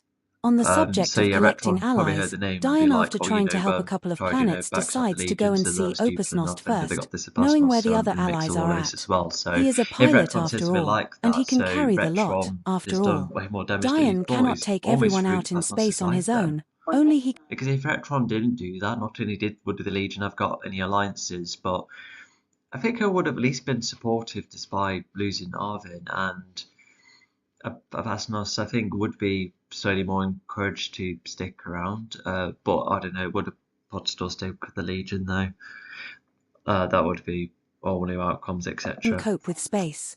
Despite the rejection from the You recognise him as me. Oh yeah, if anyone can recognise him, why aren't you wearing disguises at Pasnos? public, Diane still wants to help, but no viewpoints change, which makes him focus Oh yeah, so he's about to get mugged. Would have been nice to find out which alien, or we might get a description. Um, so yeah, Pastos is in that mood where he's like, he's it being like, no, don't steal from me, and then he's like, oh, whatever, well, we'll just see what he's like on actually. getting the team together whilst trying to stop Xyanthor from trying to scan around the universe. Opus Nost is on the same planet as he said he was, but far more Okay, yeah, so he's just letting himself get beaten up, but I think we do get description of what that alien was even after his getting involved. But yeah, which means this alien that was getting at Pasnos should have been described earlier, but not if not described at all. That's really bad because you should be knowing what these type of aliens are. Is this a familiar one or a new one? So yeah, for Pasnos to take the hits like that, yeah, it's it is quite sad. But Dion, comes to save him, and he's grabbed a star, and that because if with or without currency, yeah, it's like Dion had to bribe him almost. Although that's the thing, why? I don't. I guess you know what Dion should have done? He should have imagine if he did organise, like a payment thing, and when they're like, oh, Dion, have your own like little bank account in your head, you're earning loads as well, you're getting like your own holiday despite being a robot, and then he probably goes, no, I'll probably use it to bribe those away, I can, make exchanges that way. Yeah, that would be far better because by him getting a star, like, yes, at least he's not having any resources, thus currency from anywhere, not just robbing it, that's immoral. But to him, getting a star is almost worse because that could be traded around and molded into Metro. Anyone didn't want Metro to be a thing unless Dion, I don't know, looked at the guy's history and was like, oh, he doesn't look like the kind of person who would mold into Nitro. I feel like he would, just keep the stars at his and keep trading hands and currency, etc. Which I don't know, sounds like a very weird loop. So yeah, I'm a bit mixed on that. But anyway, so I think Dion, counters one of the attacks and then immediately offers, because knowing who he is, you can't really throw any attacks towards Dion. Yeah, definitely not. Even the word shoe, hopefully that is spelt right because when people go like, oi, shoe, I think that's how it's spelt. downtrodden, full from eating a lot of pudding which he ate at stands before getting thrown out. Which specific attack? Again. Another reason for the neglect against him was because of not only his trouble with Torrid when he thought they were mates, but his involvement with the Legion has So along their way, not along. Sorry, along their way. Yeah. So yeah, yeah, of course, yeah. Because considering he's going back and forward all across space, yeah, of course he would encounter some stars.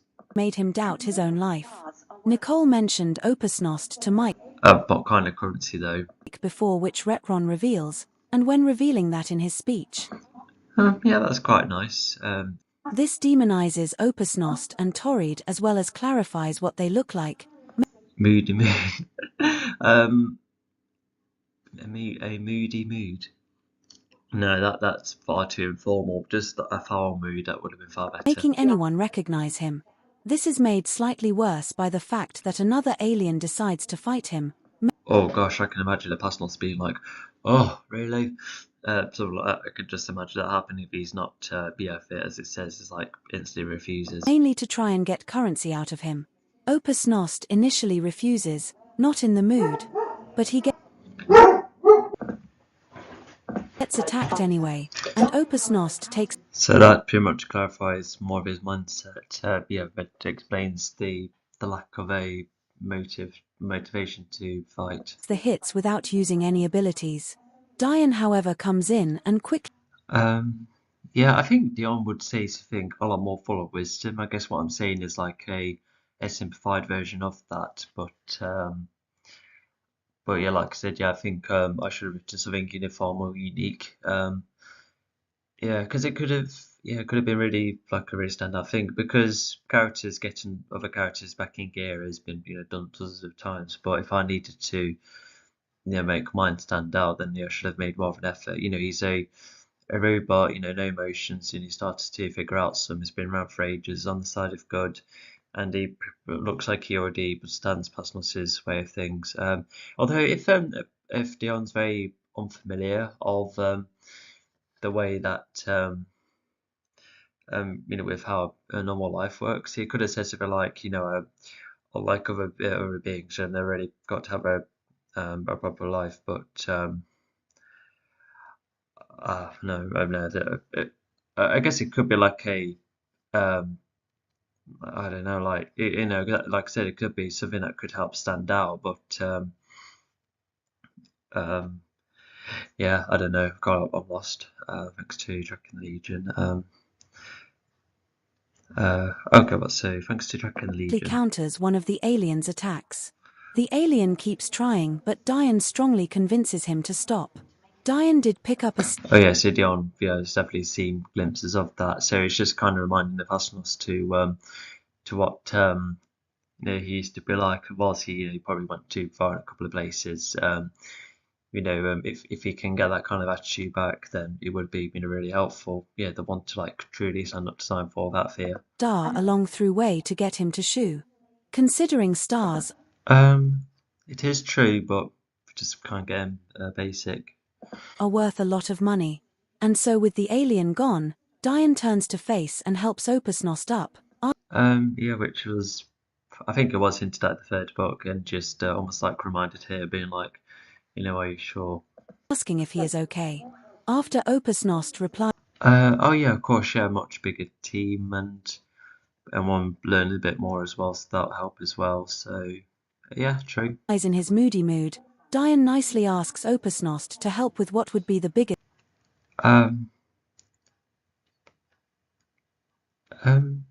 Yeah, I guess just showing that. I guess explain that yeah, not only will the team be bigger, but you'll have more of a role because yeah, Dion could have said something like the team wasn't like proper to like a good enough stage after Torrance backstabbing, even though I wasn't there, but now I'm here and everyone else has improved a lot of their scores recently. Yeah, it could have said something a bit like that.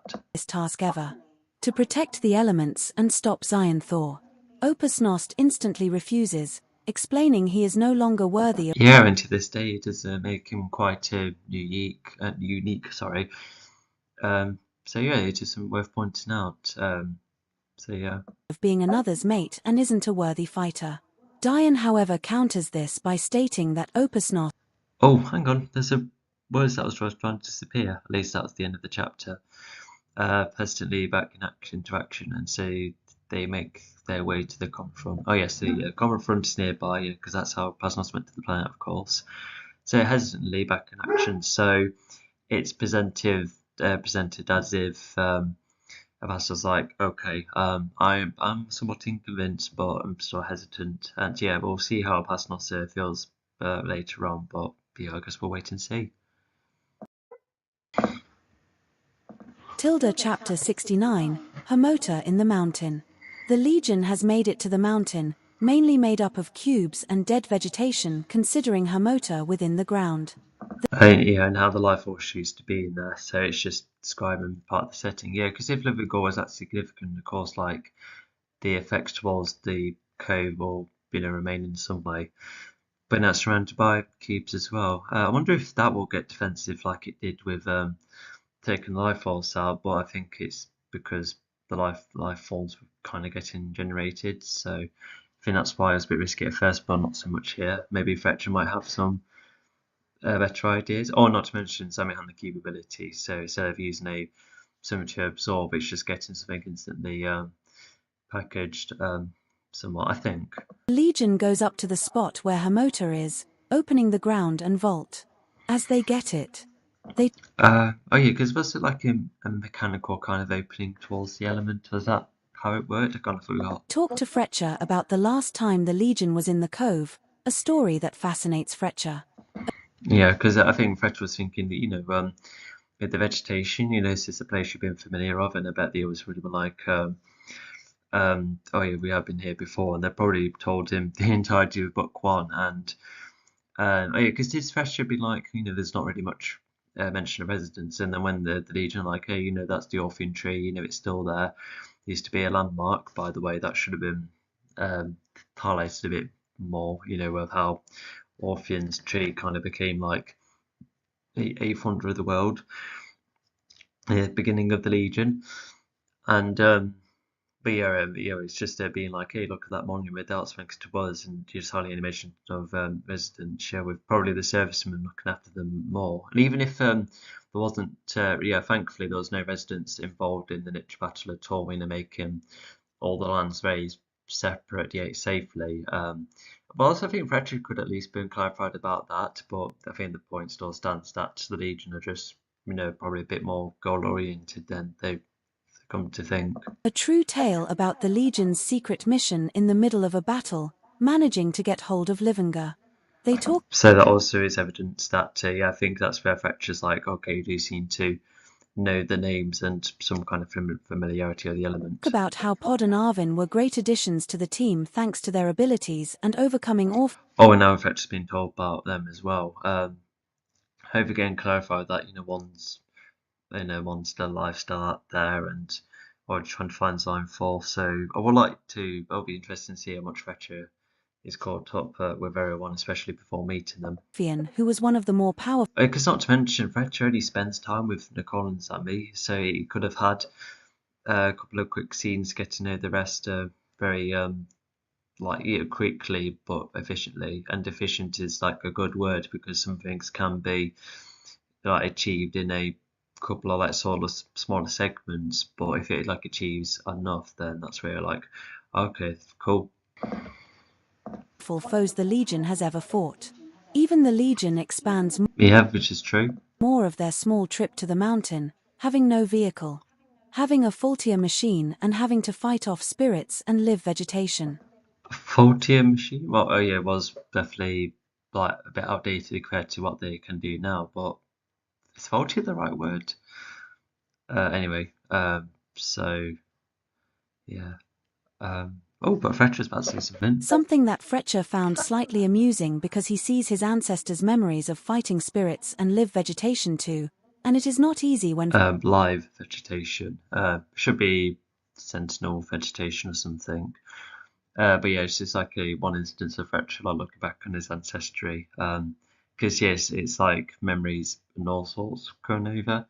But not to mention, if Fetcher is like connected to his past ancestors, should he be like overwhelmed with knowledge? Like, how many ancestors is he connecting with? Um, it could be like simpler going from parent to parent or parent to offspring, and the cycle repeats. But I guess I made it so that Fetcher's race was like connected to the rest, which yeah, I don't know. I just can't make up with that.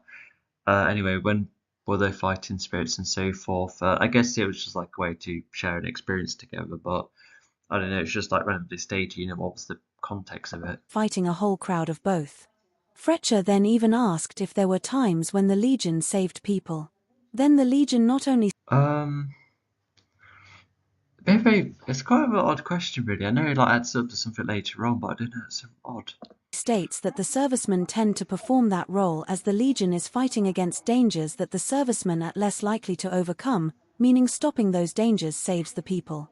Zami does mention other cases. Oh yeah, so I think that's their viewpoint. They feel like they're already saving them by taking on the dangers, and the likes of the servicemen are helping to save them anyway. But I think that's what Fletcher's like. I'm not too keen on that. But you can see both sides of. Like him saving a bully and helping the Titanrans during a fight once, but Fletcher hides his emotions that the Legion isn't as heroic as he hoped. Speaking of the Titanrans, I don't know, that still sounds reasonable. Did he have to do more? Kind of, I'm rather confused actually.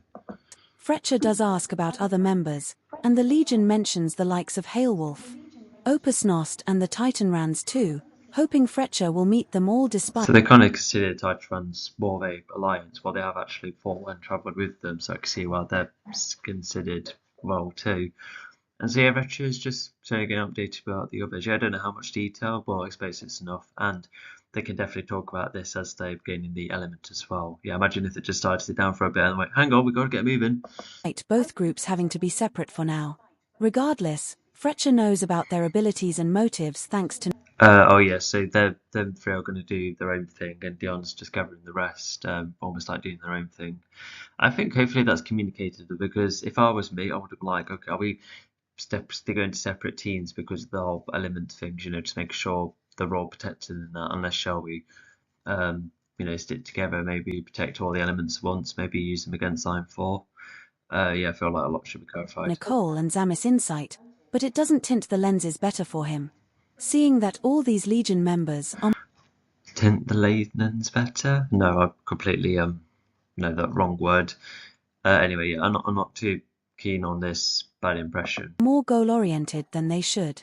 As this discussion happens, Zami uses his cube powers to create a new energy. I think it is good for fighters to still have their own goals and own achievements, but maybe it's just the idea that the Legion should be more like residential savers. But I'm still kind of lost. Yeah, not too keen on a lot of this reasoning. Absorbing machine, one far better than the one that used to possess Livinga.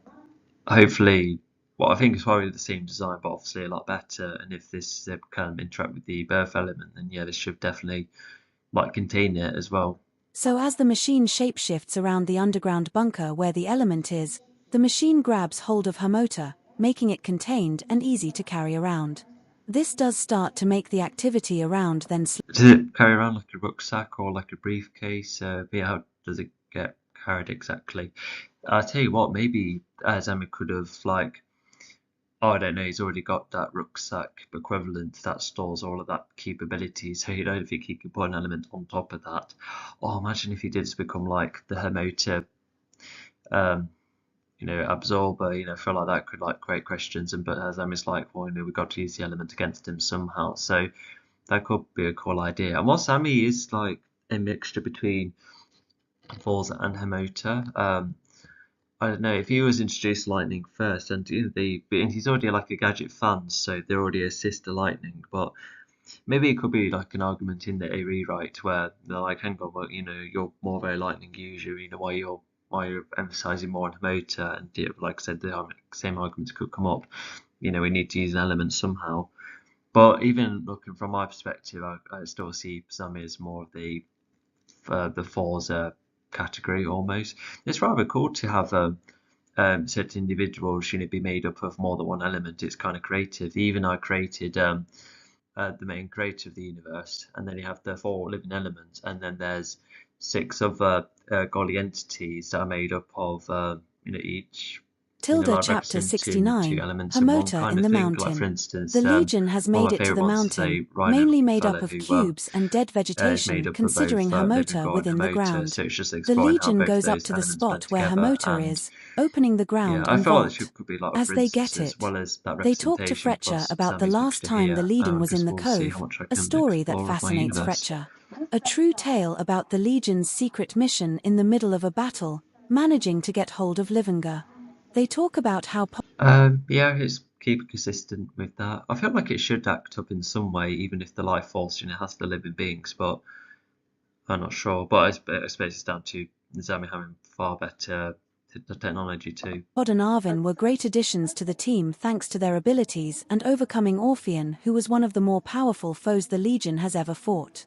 Even the Legion Um, yeah, I feel like maybe it should be like a more very significant moment where, like for instance, when they're up flying up to the Ultimate, they could have a case like, oh, we might not even come back here, might not even make it. But I feel like that then goes against later where they probably would be like, oh, we will make it back, and Fred could then be like, you might not, your lives could come at the cost of everyone's future. Like someone has to make the sacrifices. expands more of their small trip to the mountain, having no vehicle, having a faultier machine and having to fight off spirits and Oh, okay, so I'm not sure if this is. Okay, so I think all of this is answering for book 3, which is good because for a second I thought it was getting repeated. But anyway, Fletcher was wondering about all of this, but at least we do get more of a solid live answer. vegetation. Something that Fletcher found slightly amusing because he sees his ancestors' memories of fighting spirits and live vegetation too, and it is not easy when fighting a whole crowd. Um, oh, but a team fraction is a bad sign. Okay. I think Legion of Fletcher should feel sad for them because they didn't exactly know Arvin, but. Anyway, yeah, with the Legion like being not as together, like yeah, granted there is like subtext, but even that seems to give the Fletcher like like a putting off kind of viewpoint anyway. I just feel like Fletcher's like getting quite picky if seeing this pattern. Proud of both. Fletcher then even asked if there were times when the Legion saved people. Then the Legion not only states that the servicemen tend to perform that role as the Legion is fighting against dangers that the servicemen are less likely to overcome, meaning stopping Yeah, I like both perspectives. Yeah. those dangers saves the people. Zami does mention other cases like him saving a bully and helping the Titan. Yeah, it's good to clarify that. Yeah. Well, I suppose it makes a tree neater. I don't know. They could have like kept it on as like a decoration thing, but no, for Electron could have wanted to price the nature off it. I don't know. I felt like it should have like stayed there because sometimes I personally sometimes get on edge when sometimes structures are made up of items because I'm like maybe could have like used or done something else instead of actually using like day-to-day items, etc. But well, art is art, isn't it? You got to create something out of something, if going for a practical route. But yeah, that's just me. There is a lot of visual art nowadays that does look rather cool, but I think me and others prefer a more digital approach where it doesn't use resources, not physical ones. And by the way, like a quick tangent, because I know like in modern films where people are like, oh, I do miss practical effects, but like whilst they can be like very interesting, and it's true if you do have a type of practical effect that's like very flexible between film sets, or if you like Star Wars and they keep reusing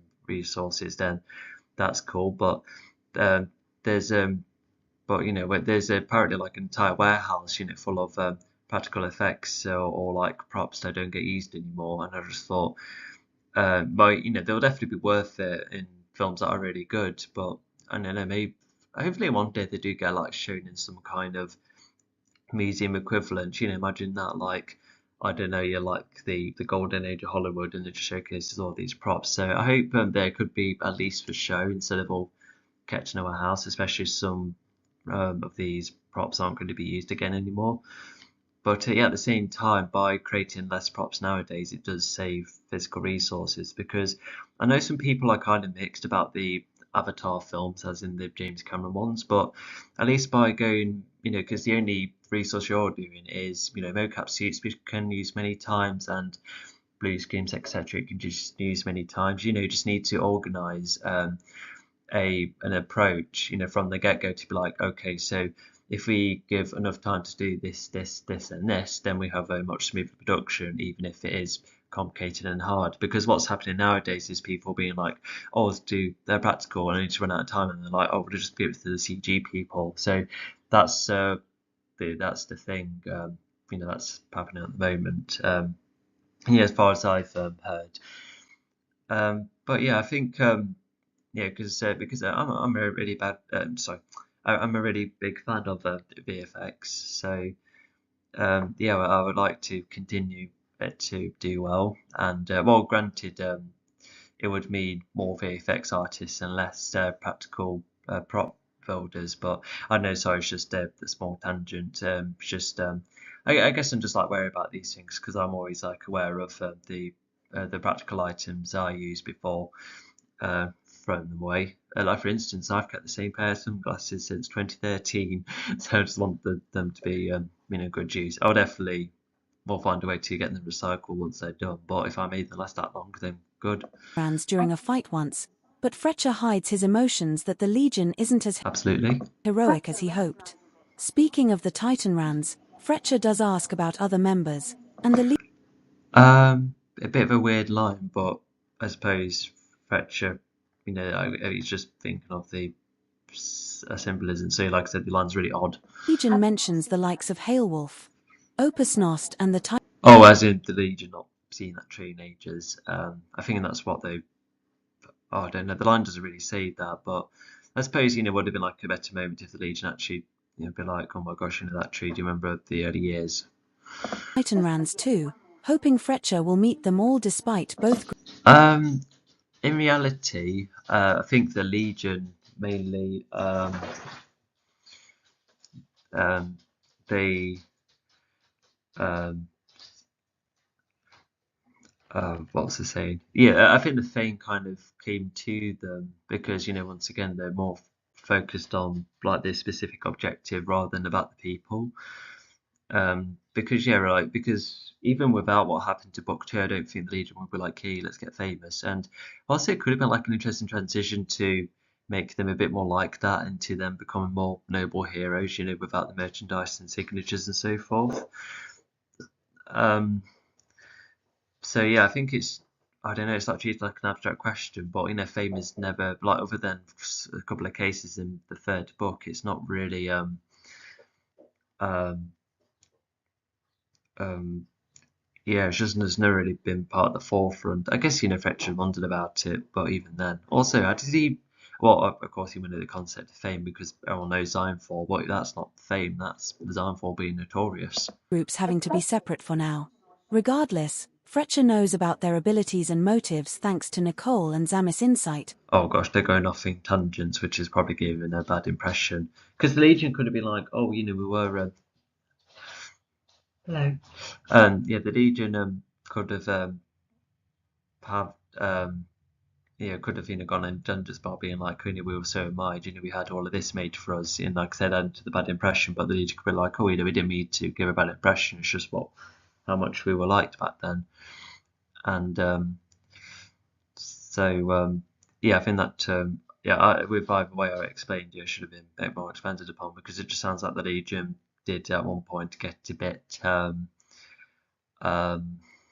I don't know, like it's just like a tiny bit self-obsessed, which like I say gives a bad impression, and I don't think Nicole and Emma would be thinking about it like this anyway, because nobody likes them at the moment. So I don't know, maybe they are like missing the days and they would have enjoyed it like a bit, but not majorly. But it doesn't tint the lenses better for him, seeing that all these Legion members are more goal-oriented than they should. Yeah, which is true. So it's almost like a new invention that could be seen as not a great one. So yeah, I think surely Fletcher must have had to ask what merchandise is, And once they explain for it, just like that's like sourcing more from the victory, like more than you should kind of things. But I think once he gets explained, he could have like thought about it. But once again, this Legion isn't about the whole thing about fame. So even the reboot, like sure the Legion will be known for what they've done, but I would prefer it more like soldiers being recognised for the work, not like not celebrity culture, because I'm very unfamiliar with celebrity culture, so it's just not going to come out at all. With the Amazons, the boys, how that comments a lot about celebrity culture with heroes involved. Yeah, I'm gonna stay away from that. Yeah, just you need a lot of, like I said, a lot of knowledge of celebrity culture, and how all that works out to actually write a proper story with it. But because I find celebrity culture kind of like hard to grasp. It's just like I like to keep track of those who I am a fan of, but I know there's a load of people in my generation who's following many celebrities left, right, and centre, like influencers, reality stars, um, it, and those who are like very trendy in the modern world, with doing all sorts. Yeah, it's surprising how massive that roster is, and yeah, unfortunately, I'm struggling to keep up with all of that because, like I said, I want to progress on my own things. Even right now, I'm just trying to go through. Have you ever watched Injustice 2? The video game. I'm watching every video where every character interaction has like I don't know. It's just some quite interesting because unlike because some fighting games sometimes don't have any interaction, sometimes just have one line. But in Injustice 2, they all have unique ways of interacting with each character, which is like a really cool detail. Anyway, sorry, I'm ranting. As this discussion happens, Zami uses his cube powers to create a new energy-absorbing machine, one far better. Um, yeah, it's just I was just thinking about TFH's planet and the drawings, which is actually like a very cool idea, but um, um, but I don't. Yeah, sorry, it's like one of those cool ideas which because if even if Fletcher's race won't make it into the reboot, still like the concept as a whole, I can just imagine an alien race doing that. It's quite a neat concept. So even Fletcher's like, oh, we can just treat them as lessons and things to share, not show it off in a way that's kind of pompous. Um, so yeah, I think that's what it's getting at. But yeah, I'm a bit mixed on that chapter. But at least there's nothing like too plot breaking, but I'm still like kind of rubbing my head. Because as I've said in other commentaries, I like finales that really take advantage and make the most out of the story before going ahead, using anything relevant and playing some really cool ideas as the story slowly ends. And I just feel like I'm a bit of a hypocrite because my finale is a bit underwhelming at times. I think it's just because I think Fletcher's fine, but there's nothing too unique in his personality. There's a whole heap of history, but that's not enough.